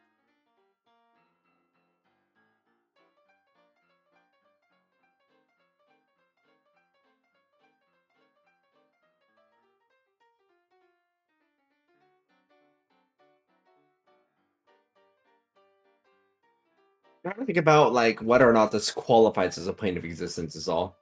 It seems that there is something, some kind of like distortions in space above the tavern that look like they are going to trigger something. Soon, actually. You're not entirely sure what though, but it looks like something's about to happen. All the more reason for us to launch. Easy. I don't suppose I can try to Arcana. You know what? Give it a go. Give me that Arcana check. Let's give it a C. I assume that I do not get any bonuses for this being... No, why would I? That's not even the right ability. Never mind. Arcana. Yes, it seems that something is about to teleport above the tavern. How big a thing? Like multiple things. I will tell everyone else that it seems like something is preparing to teleport in above the saloon. It's an invasion. Man the ship.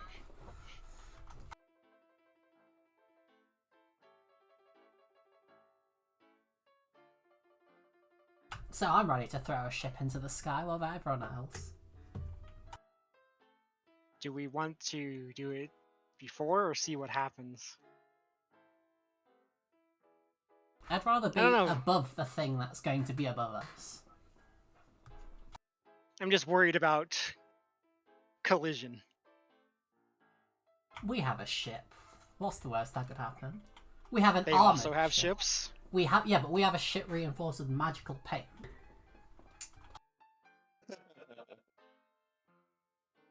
Like, how big do you said multiple things, right? Can I tell how big the things? To make a description, I'd say they're about huge size.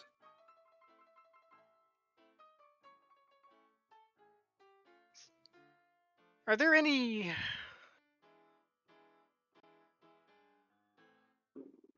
I'm just trying to think if there are any like space. There are almost certainly teleporting space creatures, right? Oh yeah, definitely.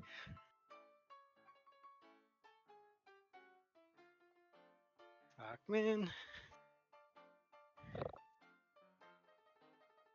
I kind of feel like I want to see what happens first, honestly. Hey, But maybe you could ask the beholder, like, if that's supposed to happen. That things are supposed to be teleporting above the saloon soon. that's literally what I've just gone to. All right. Right, you head over to the beholder owner. Beholdener, you might even say. But why would you? Hey, there's. Yeah, I don't know why you'd say that'd be kind of stupid. Are you expecting guests above your saloon anytime soon?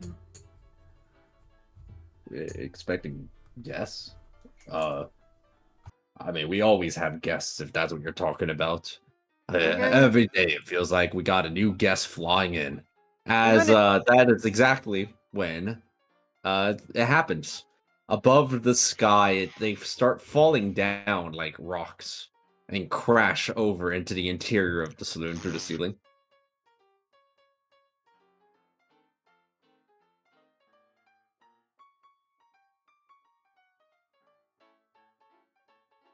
well, Brax and the Braxin arrive, and they say, "Give us all your belongings." there are banditos now. So it seems. They don't. I mean, they don't look strong enough to cause any of you significant issues here. But So you're the not people inside willing are to help us throw fighting. a ship into the sky? I don't know what you mean, but yeah, we're busy. As they are currently trying not to get hit by one of the Braxins. Which of these guys is Brax? Who knows? It's a mystery. It's this guy. This one's the Brax. The rest aren't. Since I'm little, Huh. and they don't seem. I mean, why would you? Why would if you're like a Brax creature? Why would you like pay any mind to a small fairy? Right? Yeah, the Braxton there is not focused on you at all, Ray. They're basically trying to mug this Kenku here. How difficult would it be to grab it by its tail and hurl it into this one? Make an athletics check. Let's see how that goes. Give myself a little guidance. A little guidance as a treat. Wait, are you telling me athlete doesn't give proficiency in athletics? That is a scam. And that's what fucking everything else that gives you skill proficiencies is for.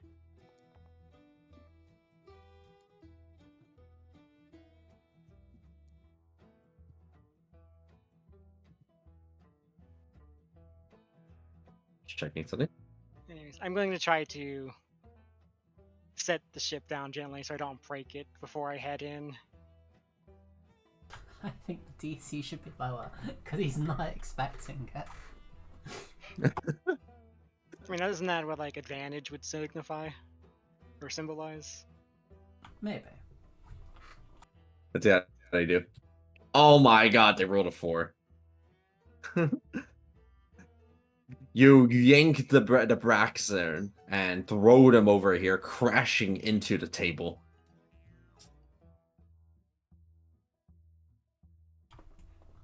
I want to point at the other Brax. He did it.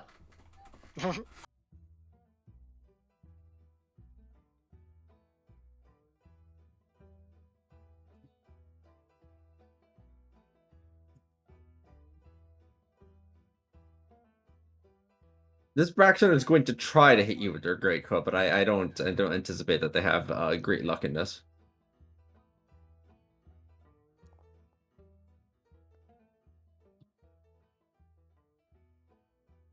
Very cool. They swing and they can't hit you, Reyes. You're just like nimbly able to dodge to the side of it with your charisma.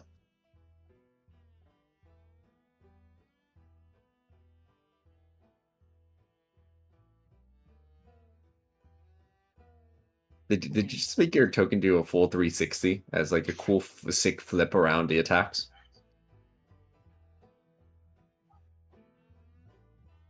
I figured I should start with this.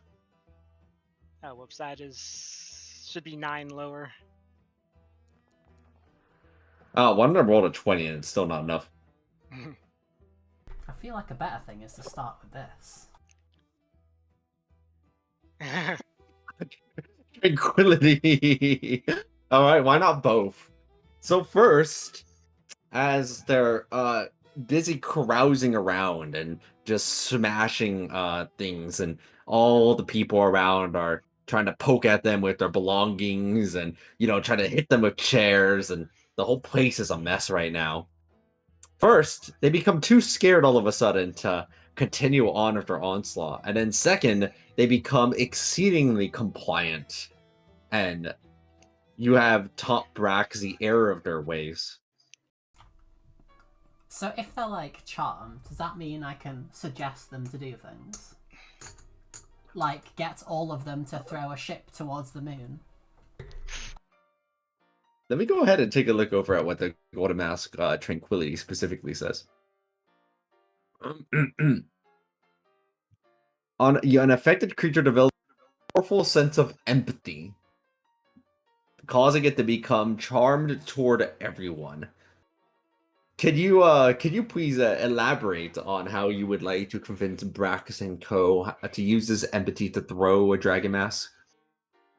Well, Did you mean a ship?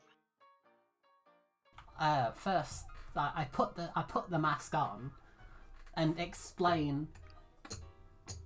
So they're like tribe. We are looking to go to the moon. Our family is on the moon. Our tribe is on the moon. Imagine not being able to be with your tribe or your kin. That is what we feel. And now you feel it too. Help reunite us with our tribe by throwing the ship towards the moon. I haven't seen my friends in ages.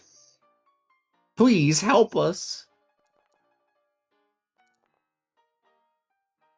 Amazing. Go and give me your persuasion check as well, Ari. As you attack. This is the most persuasion checks I've seen Ari have to make in a row in a single session. Add I one feel like d4. they had to do a fair amount of 2d4. social stuff in Darkwater Vale. And 2d4. 2d4. 2d4. Clippy style. You have spoken to Brax's inner empathy while you have been foes for a very long time, and they distinctly remember you being foes in the 10 seconds they got to see you, and the 30 seconds that this whole brawl lasted before they immediately got charmed.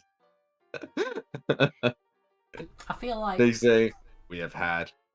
I feel like my character specifically as well, like, has a a desire, a longing to go home, and if the mask is like channeled from like my character, then that should like I feel like the empathy of missing home would also radiate through.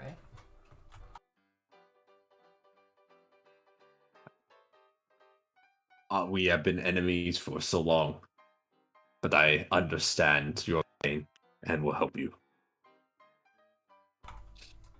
Cool. Hey, As they're exiting through the entrance of the tavern and crushing through the door in order to get through because they're too large to exit normally, you just hear the Beholder Saloon owner yelling out, "Okay, but who's going to take care of the tavern?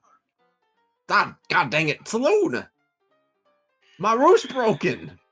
as everyone proceeds to just sort of ignore them and head over to Oh, the ship. they've physically dropped through the roof, huh? They did physically drop through the roof. There are 4 gaping holes in the roof of the saloon. Hmm. The Braxat are all psionic, right? They are psionics, yes. I was just wondering if we might be able to like pool our psionics as well as our physical might. Are you saying like making a big psionic explosion? As Irina adds.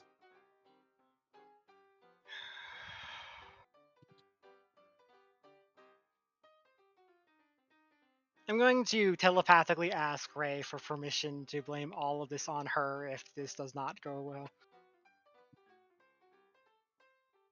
Sure, why not? Yes, like a big psionic explosion. Oh. But you owe me a new ship if it gets destroyed.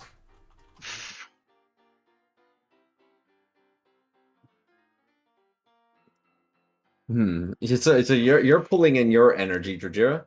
Elocution, do you have anything to offer to this cause? Are you able to like turn your skitter widgets into rockets so they can help rocket the ship into the air?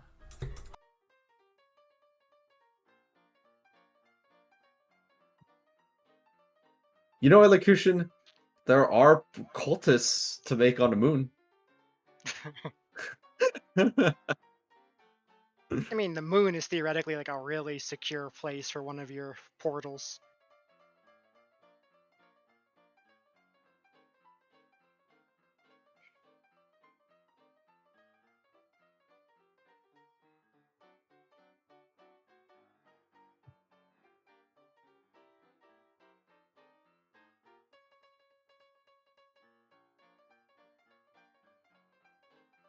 Oh, I just realized, like, all of us here are immune, like, the Braxits and I are all immune to psychic, so if we could just literally make a psychic blast here, we wouldn't be harmed at all.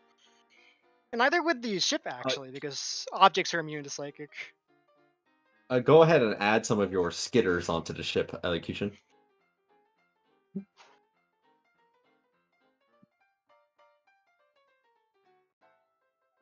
I mean, levitate is honestly not that impressive as a spell. It's pretty strong because it's I think after the initial hit, it's not save less, but there's like I remember there's something impressive you can do with it, but I'm too tired to look it up. I mean, it can only go like 20 feet. But maybe we just need the levitate to cancel the effects of gravity, and then we'll keep the momentum of the Levitate rockets. also only Ooh. works on an object that weighs up to 500 pounds. Yeah, I checked that earlier. Unfortunately, it doesn't work here. We'll put a disc below the ship that has levitate cast on it. We're just trying to balance forces here in a way which is beneficial to us. They're ask, do you have multiple levitates? Does that work? I don't know if that works. I think it's concentration. So, If you had 2 different people cast it. or twin the meta magic. Yeah, or do that.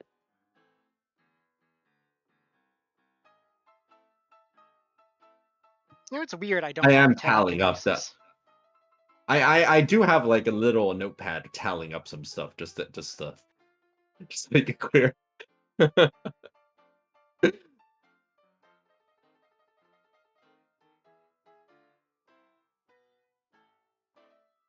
Go ahead and place your skitters on elocution.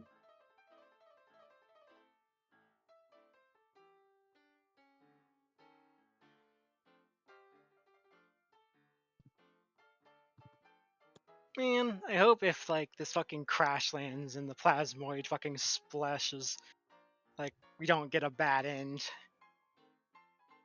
And just fucking You need TPK to- just because of this fool. It'll be fine. Look. I just saw elocution's question. Oh, no, that's not the I'm trying to do. Hold on, let me try again. Why isn't Serena on the ship? She wants to go to the moon, right? Oh, 1 second. I gotta place it on the anything channel. So can I just fly to the moon? Or can I just float to the moon? I mean, you could put that in the quotes channel. Oh yeah, that is a pretty underused channel right now, isn't it?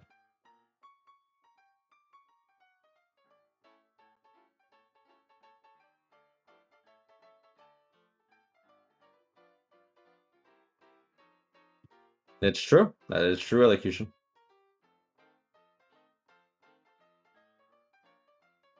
But how far is the moon anyway? Let me see. We're gonna use Earth as a reference here. But but are we on Earth? Maybe we're on a narratively more convenient planet or plane. Okay, so the moon is.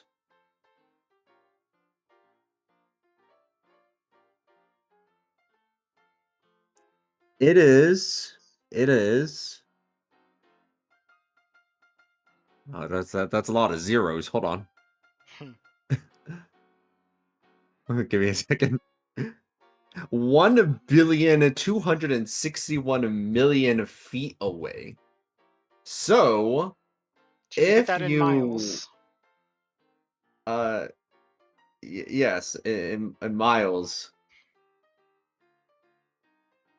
that would be 238,000 miles. That is to say that if you were to cast Levitate to try and reach the moon by levitating over to it at 20 feet per round, it would only take you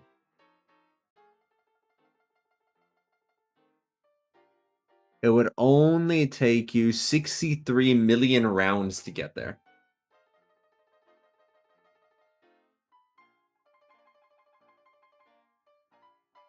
Delo's a mall, they'll be fine. At 6 seconds per round, how many? Let me see how long that is. It's a lot of seconds. It would take you 12 years of levitating to reach the moon. 12 that years people. of using levitate.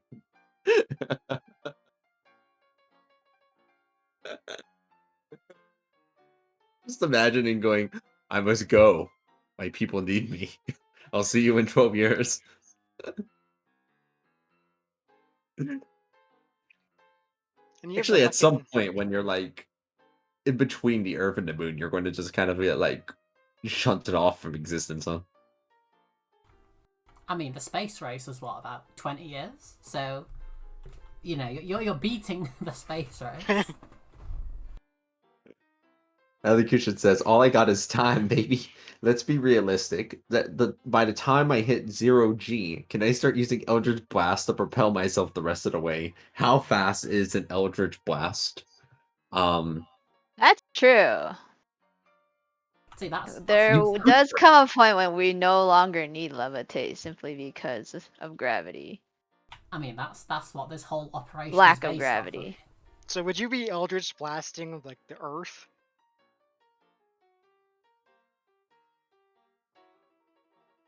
Imagine if you had the fucking Eldritch blast that lets you pull things and you just use it on the moon. Well, You just use it Eldritch on Blast yourself. has like a range, so you would be blasting the That's- Earth, but it wouldn't hit the Earth. I mean, you wouldn't be able to reach the Earth, right? Because of range. Yeah, exactly. However, things like magic stone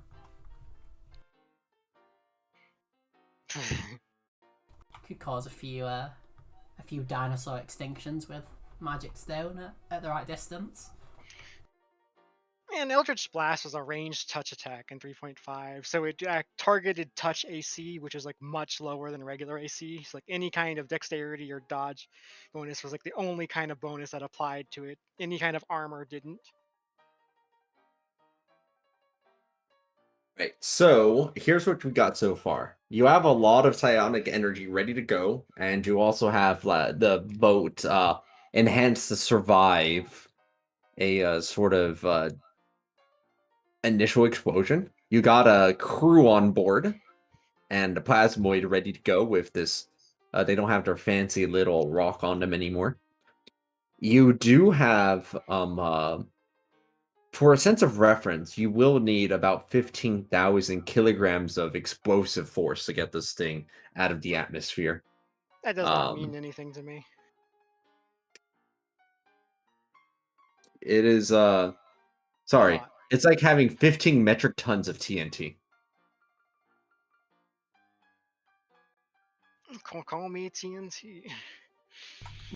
I've seen Growl delude themselves into thinking enough things are real, and Mike and Ray genuinely believe that this will work. So, you know, I believe it too.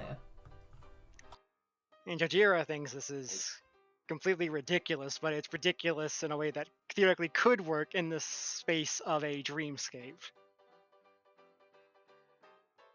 Those are both very plausible.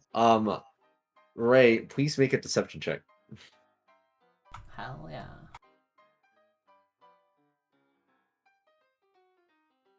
What's nameless opinions about the potential of this plan to succeed? I'm currently looking at my spell list to see if I have anything that has explosive power. Okay. I also accidentally opened this menu and I don't know how to close it. I only Please have the hold. options to reload the application and go back to the join screen. I don't remember how to close this. I think it's this. Oh, it is that. How much force does the Also, trumpet of blasting and sparkles give? I just noticed the no you have on your force of preservation. That's awesome. On my what? I was also looking through your sheet just want to know if you expand that, roll at that for look at that big no. Force of That's it. preservation. I placed it in the chat. Oh, I don't remember what It's that just is. a giant no. Oh. I didn't even know how you made it big like that. That's I don't remember either. I also completely forgot I did that. Meanwhile, Elocution's not thinking about how to get the ship to the moon. They're thinking how to get themselves to the moon by telekinetically going there, reducing the time from 12 years to 6 years. God damn it, Elo. We need you on team ship. You can go to you can do your space career after we've got this plasmoid to the moon.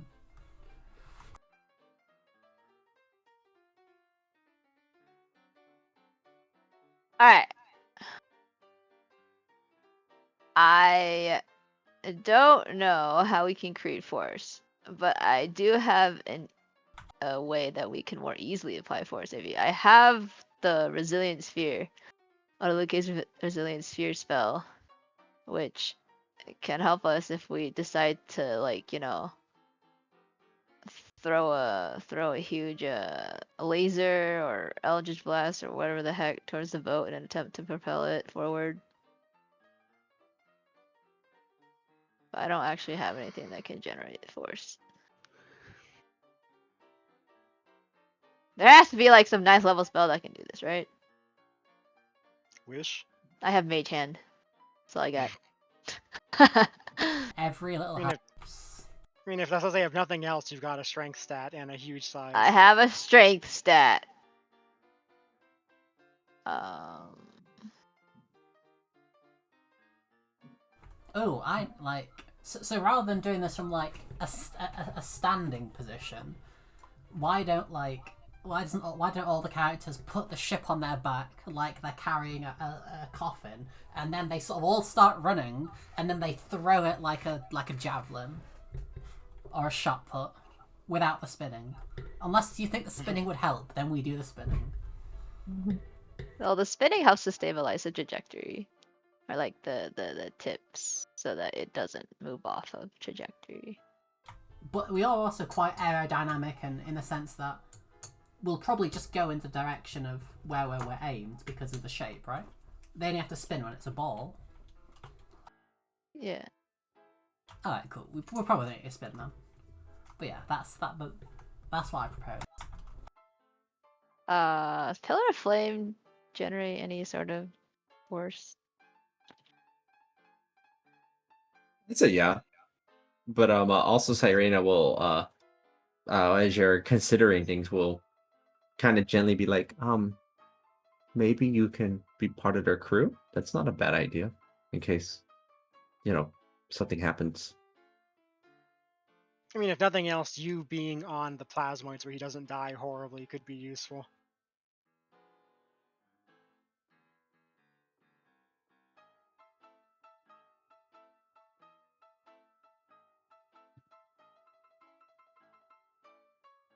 I don't know if Crystal muted again or what.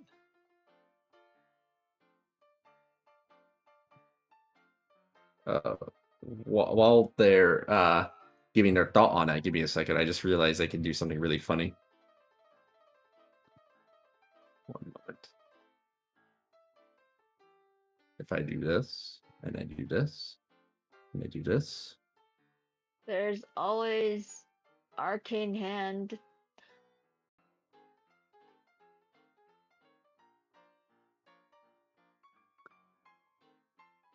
Where's this thing I'm looking for? There's theoretically the Jinlanders.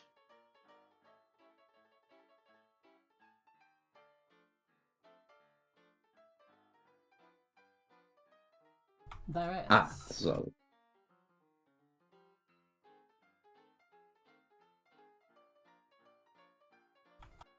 dang it. I had a map or something, and then I thought then I lost it.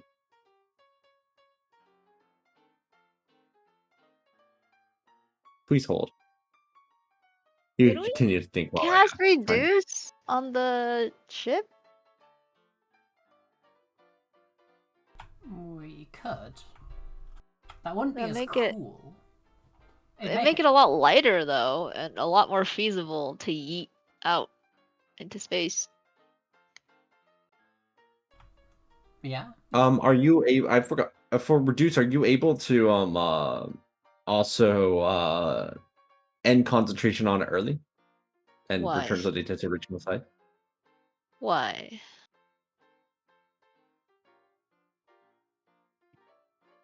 I Oh, mean, I oh, don't see why not, but I mean, why is it relevant? it has concentration, so you can just drop concentration. so I was just musing to myself about possibilities. It only lasts a minute though. I feel like it might take longer than a minute to travel. I have. No, we have that Mm. thingy that makes it permanent Oh, the ring until of you matter? dispel it. Yeah. I think that one, since it doesn't have concentration, you can't just drop, but you could Yeah, but theoretically we can cast just cast dispel dispel magic. magic on it. That's fine.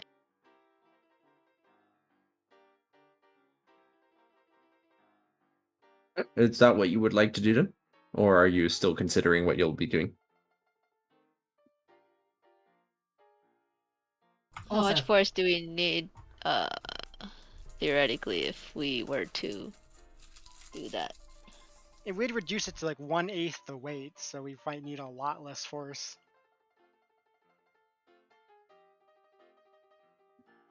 It's true.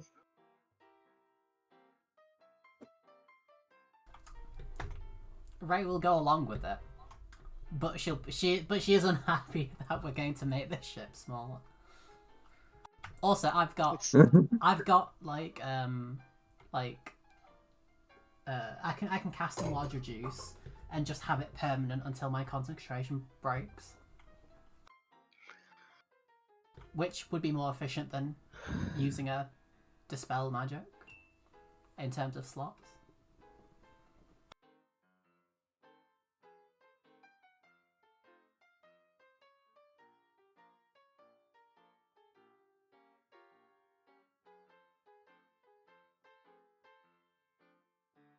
Did I finally get the map I was looking for? Oh, did I finally do it? Oh, wait.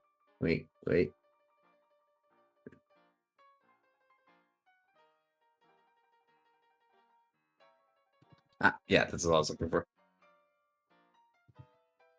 All right, I'm going to change the map for a moment. Hmm. If this works.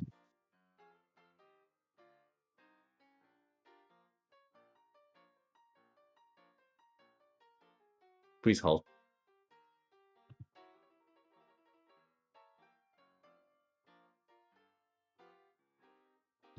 Oh wait, if you have like a status from like being in this channel and putting a status, that's your status in other Discords. Okay, yeah, as that well. worked.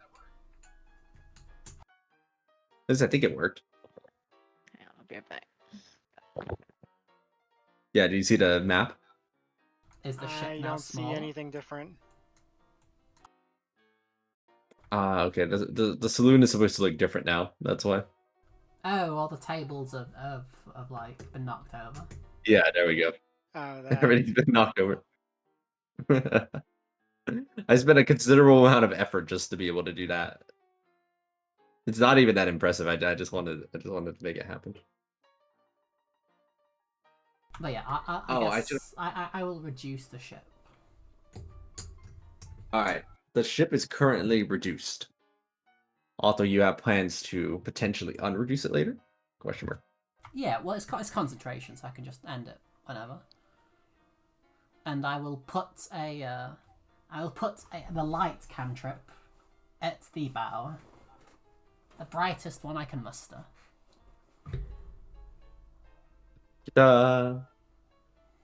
Oh shoot! I forgot to clarify if Nameless was going to be on board the ship as this was going on, or if they were just going to say sayonara and let it fly into the sky.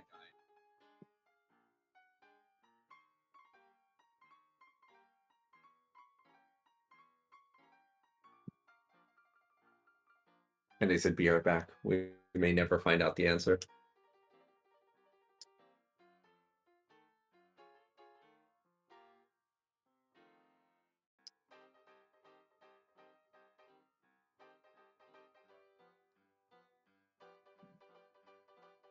Okay, 1 second.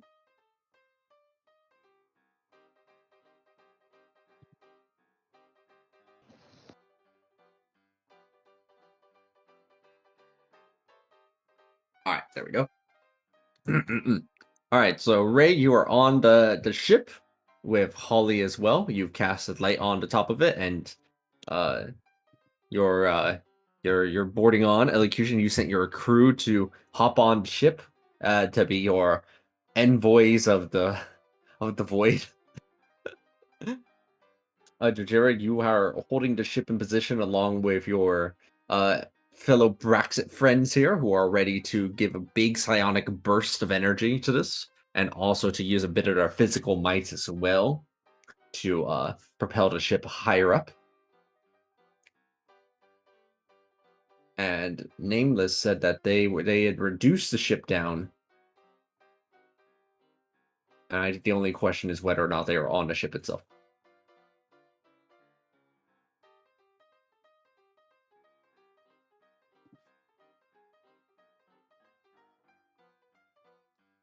For context, the reduce is under my concentration, not theirs, I think. Because mine's the one that's permanent. Oh, really? Oh, okay. Oh, because you're the one with the ring of matter, right? No. Fairy, under your fairy buffs, fairy has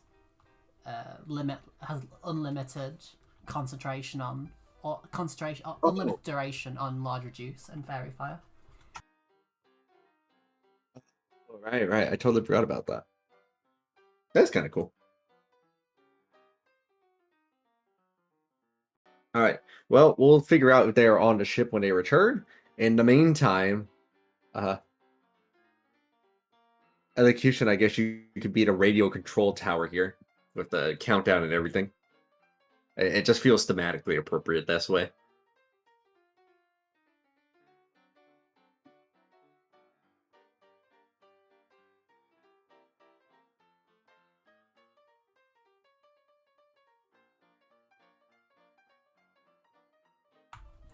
Can we get some more like appropriate music on for this? All right. Let me see. Do I have Some I like don't think I have. Quantum Burst Zero final mission.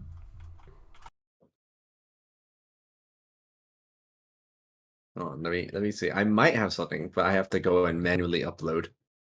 Hold on. One moment while I go and look through.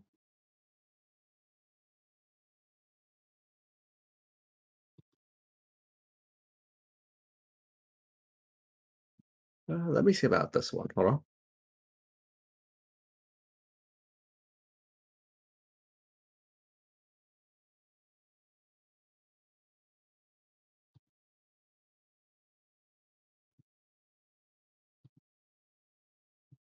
Hmm, maybe not that one.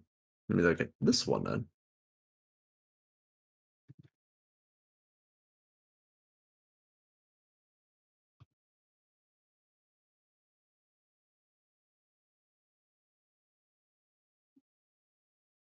Maybe this one.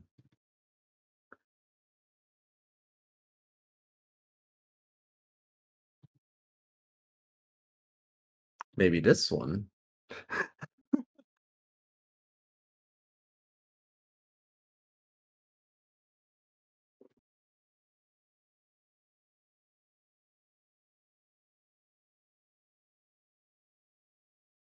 So I don't think like fairies need buffs, but imagine how cool this would have been if I could have held fairy fire and enlarge reduce on the same concentration, so you could have had a ship covered in light yeeting through the sky. Don't you already have light on it though? Yeah, but like fairy firelight is like bigger. It would coat all of it, especially in its Oh, reduced state. I see. And I don't think the ship can pass a dex save. You know, it's important not to doubt ships too much. Oh, oops. Its speed is currently 0. It cannot pass a dex save. It's about to not be 0. I'm not casting it when it's moving.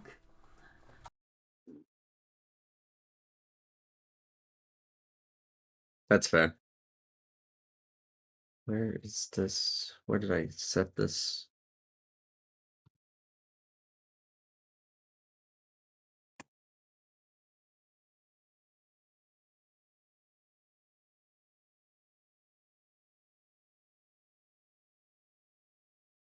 Oh, I guess it just finished uploading now, and that's why it wasn't there. All right, it's not perfect, but it'll do for now. Just because I didn't want to spend too much time looking.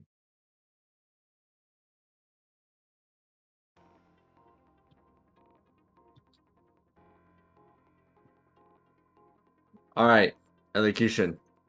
You are the radio control tower in this case, as is your has been your eternal responsibility, is being the radio, and it feels like it's finally full circle here.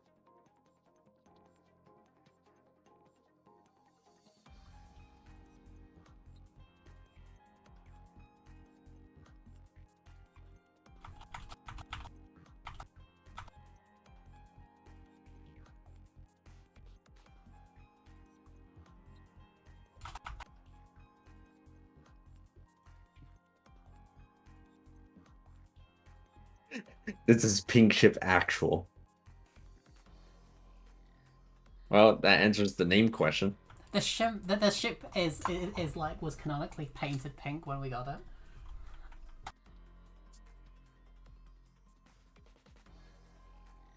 it. But perchance, if you had a black cat, would its name be Black Cat? So, unironically, wait, you know what? I'm gonna choose to not say this. Hmm.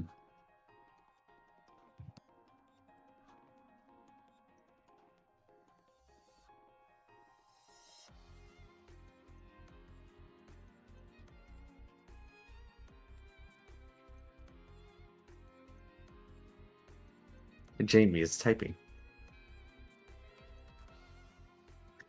Pink Chip Actual, this is Tower, hearing you loud and clear. You are clear for takeoff, all signals going green. Countdown to 20. Alright, I just got that. What's happening? They're getting ready to launch. Are you on the ship? Uh, what force are we using to launch the ship? I think they've just decided to go with the psionics and hope for the best. I am not on the ship. Wait, is Jojira carrying the ship? I am both yeeting and helping with the psionic effort to launch it. The ship has been reduced in size, though, which has significantly Okay, decreased you know what? it. It's fine. If we crash, I can fly, so okay. I also know Featherfall. I have my familiars and Steve on standby in case this goes absolutely wrong. When this goes absolutely Well- wrong. You are also quite strong. Yeah, I'm not sure if I can help yeet at the same time as being. I guess I can push off.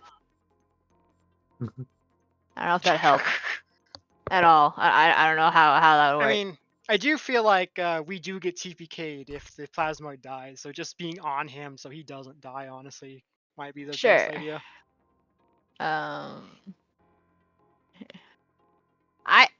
What? Does anyone see that swirly circle to my top left? I see it.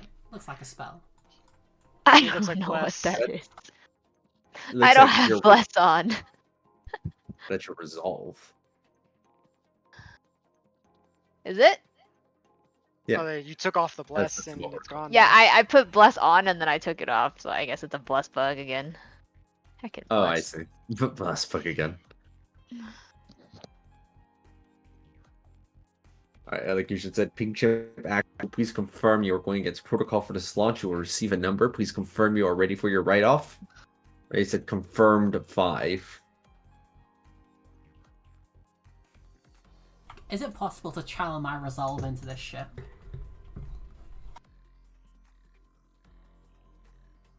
Let's find out.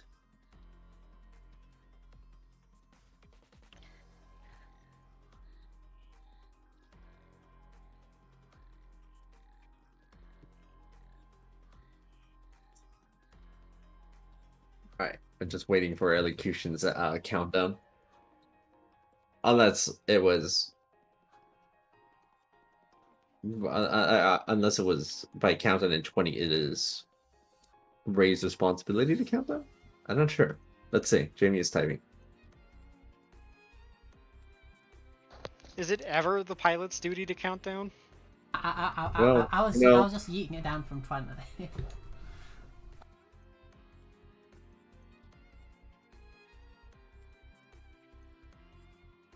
In retrospect, if it was 20, maybe it would have launched.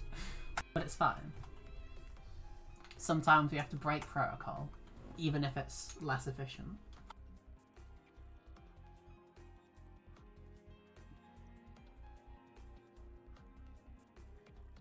Elocution ping ship, I just figured you enjoyed being the countdown. Please confirm.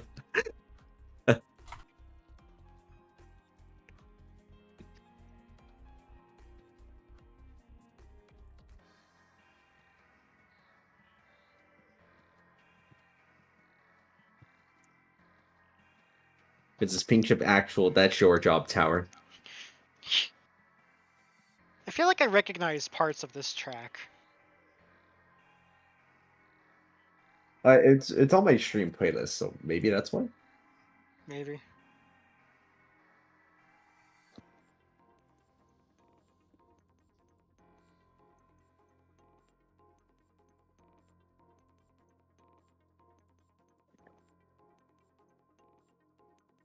Jamie is typing.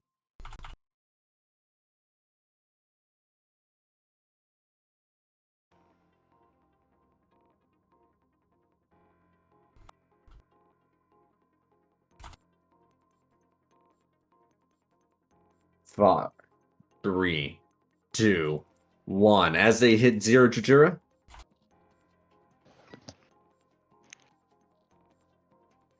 I will fucking both yeet and contribute to the psionic explosion with my psionics. Can I try to push off or like help? I don't know. Get to the back of the ship. Yeah, you go ahead and try giving a little bit of a push, although you're not able to get too much before the explosive power of 4 massive psionic bursts combined with it's your breath weapon, or what psionic are you using, Dejira? I mean, I was just figuring I could, as a scion of the first scion, just contribute massive amounts of psionic energy to the effort. I didn't Right, have you this particular empower it. feature in mind. It's blinding and crackling. Everybody in the immediate vicinity just hears this thunderous lightning screech that empowers and blinds everybody within the immediate vicinity as the ship is go. Any ordinary piece of wooden ship would have probably gotten torn apart by that explosion. And Knobtopper themselves probably would have died in that explosion too, because they were a little bit too close to it. However, Nameless, you have ways of protecting them, correct? Yeah. I'm assuming. For assuming. I guess it depends on like how you were deciding killing them. So I don't know. Like, is I'm it a assuming con Nameless has save? Is it lightning something. damage? Is it thunder damage? Yeah, like It is what is it? psychic. It's psychic. Whatever this explosive concussive force is psychic. Like, is it an attack? Is it a saving throw? Like This would be a saving throw for them. This would probably be a. I guess that the psionic would be. there's nothing really in the books that like that I have that You're right. prevents them from taking direct damage. So So it's just about helping them pass the save. yeah, that's all I got. I mean, if we saw this coming, I could have cast Primordial Ward to give them immunity to psychic. Okay, well that works. Go give them that for now, as they will probably need it in order to not get torn apart by the massive psychic explosion here. This is a big spell slot for me, though, sadly. This is what it takes sometimes. Mm-hmm. You're flying high up into the sky. The tavern from below, you can still see all 4 of the holes that are currently in the ceiling of the saloon. That you can see the beholder even looking up, and they take off one of their hats as they go, "My God!" And they take off all their other hats as well.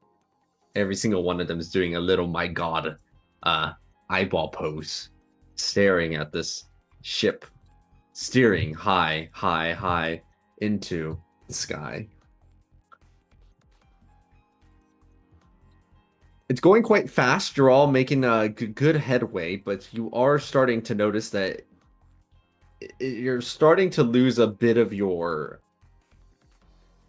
horizontal. The ship is angling back down a little bit, as if it needs some way of being course corrected to be vertical again. Otherwise, it's going to start curving back toward the earth. What if we all go to the back of the ship?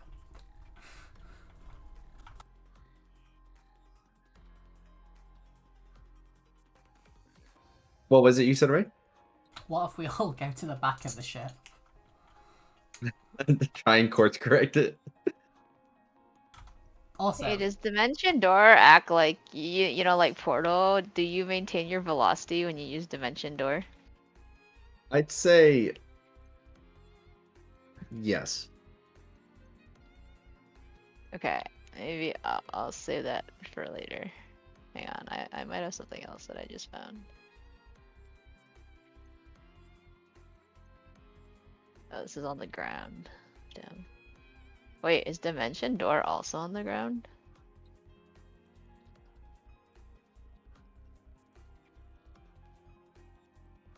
while you're looking at that, can Holly, like, use Trumpet of Blasting to either do it backwards to give us more thrust to go up, or do it forwards to give the sails more thrust?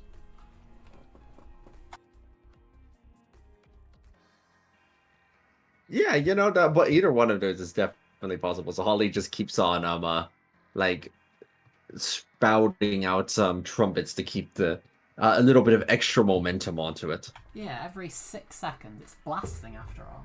Did we say levitate would help make it lighter? We used a large reduce for that. Yeah, but can we also use levitate to help make it lighter? I think it It's flat out true that doesn't. when its Like, can I weight decreased by times 8, so I think it might actually be possible now that it's not at full size.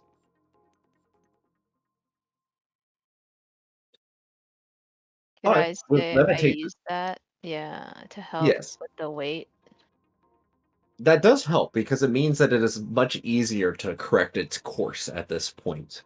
Um, since at the moment it is still like, even with Holly's little trumpets, it is slightly curving back down to the earth, and it needs a little bit of a tug to get back over into position. By the way, the whole situation would look something like this if, this image had a ship on it and not a Not a what house. appears to be A a greenery. rocket I think it's house. greenery. It looks like a rocketry house to me. Like I from think it's a like, I greenery. don't know. Codename think it's Kids like Next Door a vibes. It's like a spire from a castle, I think. Oh yeah, Oh yeah, that I too. can see it.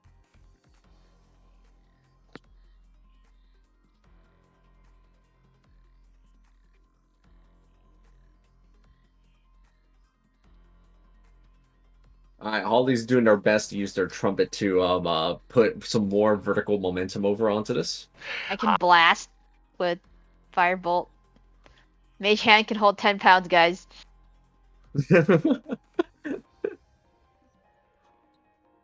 Some I'm firebolts as well. escaping to the one place that Pressing hasn't been down corrupted over by and keeping it aloft. capitalism. You said you had your Space! familiars assisting as well with something, right? They're on standby, but I mean, if the ship is traveling slowly enough, then they can come in and help guide it, if that's like a feasible thing. But I mean, my Yeah, I familiar isn't really gonna help much. The only thing that can help is like the mount.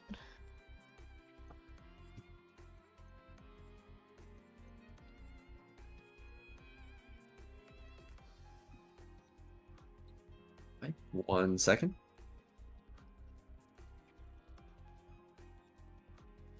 How fast is The the ship going? is the ship still needs some more vertical correction, as at this point it's starting to get dangerously horizontal in its alignment.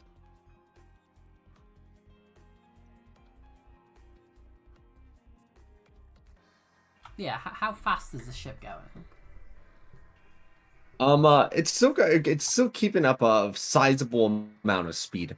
I'd say I'm it's probably gonna, going at about. Oh, okay, so I'm gonna open a dimension door like right in front of the ship, and then the other side of the dimension door is gonna be 500 feet vertically above us, so that I'm like converting all the horizontal velocity into vertical. If that makes sense.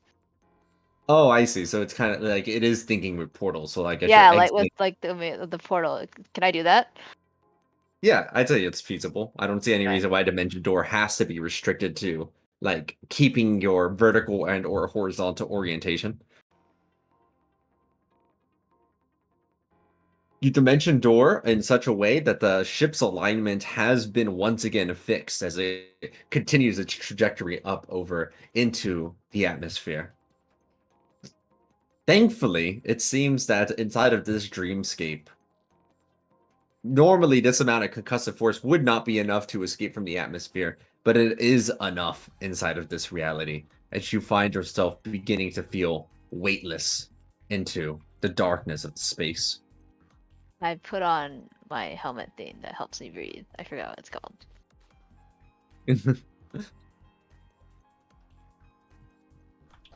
Do shadows need to breathe? Oh, just in case. Do you have any way of breathing in outer space, Ray? I have ways of breathing underwater. Does that count? No, it does not count. I think I have an extra air bubble thing here. I had one. You I probably like made something using the cup of air, right? Yeah. Oh yeah, you can use the cup of air. Yeah. Yeah, Yeah, you can you use do the cup have. of air. Oh my god, I forgot about the Yeah, cup of air. the cup of air. Holy cow! Made it specifically for random situations like these. I am like Holly is a spirit, so I presume they don't need air. Yeah, they're actually no. Their spirit does need air. I think just because they're a spirit doesn't mean that they don't have a requirement of like sustaining their life functions. Okay. I mean, Do we have? Celestials usually don't need air, I think. I think it doesn't mention it under stat block. Regardless, you had 2 cups of airs, didn't you? I don't know. I think there was 3, but I could be wrong. I don't see believe it. why I couldn't have made multiple thingies out of the cups of air. Yeah, I'm just imagining Holly's trunk, right? They just like have the cup of air like there. Yeah. Or like they're like that. And I'm just using it like I've fashioned some sort of copium device, but with a cup of air. You're maneuvering through space, and the moon is approaching at a rate that is much faster than should be possible. However, something within the darkness of space somewhat materializes itself, and it's trying to claw over at your vessel as you're making your way through. Is it Oh. visible? That's rude. We have light. 1 second.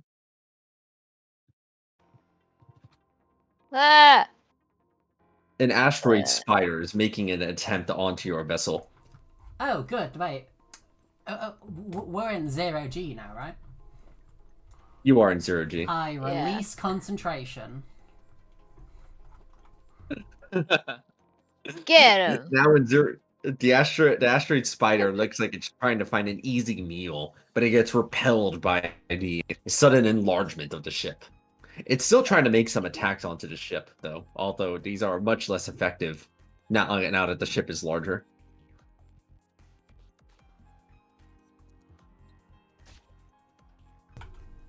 Question. Can I be mounted on the ship for the purpose of mounted combatant? No, you cannot. What if Ray uses the action mount ship?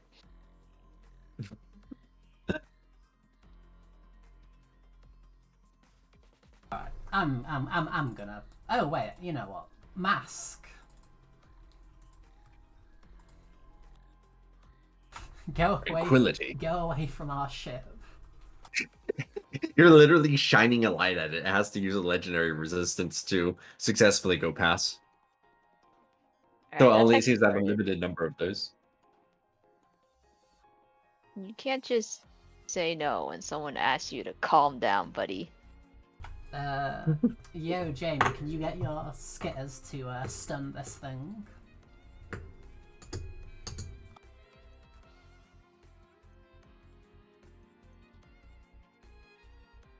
Alright, go for it. Can I also use my strength to just shove the creature off? Yeah, but go ahead and make an athletics check. Okay. Wait, hold on. I have some things related to Shield Master. I think that help. Let me just check real quick. I think you've got to be bigger than the target for Shield Master. You can shove a creature in a 10 on a night. If you successfully shove a creature, okay. Alright. So I basically have 2 tries. Go for it. I think I have it. I have advantage on this. 33. Ooh, your athletics is pretty good.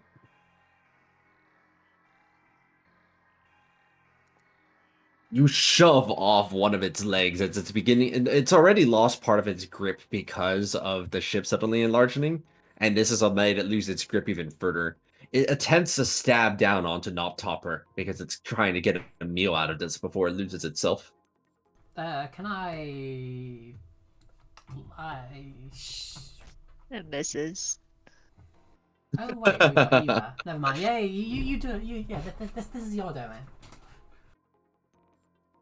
Yeah, no matter, I don't think it can, unless it suddenly gets like a lucky crit here. No matter how many times it tries to like, The lucky crit. I make it reroll.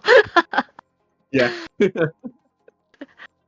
has 8 legs, so I'm going to give it 8 tries. It gave it 8 tries, it has failed, and finally, it has decided this is too much trouble, and it floats back off into space. Have a nice day. Eventually, in a much faster time frame than should be possible, you see it there, gleaming and white and beautiful. It is the moon, and you're headed on a direct crash course collision with it. Knob Topper looks just absolutely enthusiastic about this. They're ready to land. I'll summon the resilience sphere around the ship so that we don't take any damage. Is that All right, nice. The ship crashes onto the moon with the resilience spear. And although it's a bit of a rocky hit as it careens around and smashes against the white rock of the lunar surface, Knob Topper hops off at the ship, plants their spear in the ground, and says, "I'm home. I'm home." And they swing their rock around inside of a beautiful little circle, back and forward and around themselves as you all look back at the Earth and can see, even from this far, a tiny blip of the saloon in the desert. Wait, no, I need pictures before it goes. I need pictures. I'm picture selfie camera phone. Yeah, go ahead and make a sleight of hand check here, Ray. Let's see if you were fast enough to go and get that picture. 2d4. 2d4, 2d4, 2d4, 2d4, 2d4, 2d4. You might need it. That's enough. That's just barely enough now. You managed to snap a quick pic of the surface before returning back to the library. Wait a minute, I've been scammed again.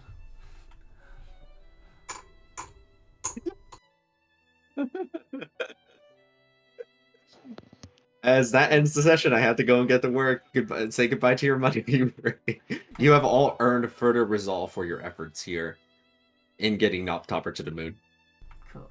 I eagerly show the party members the moon selfie. I'm just sad. Another book with no loot. With no what? Loot. Oh. Like, I'm still sitting on a mundane +2 shield and a cloak of protection as one of my only 2 attunement items.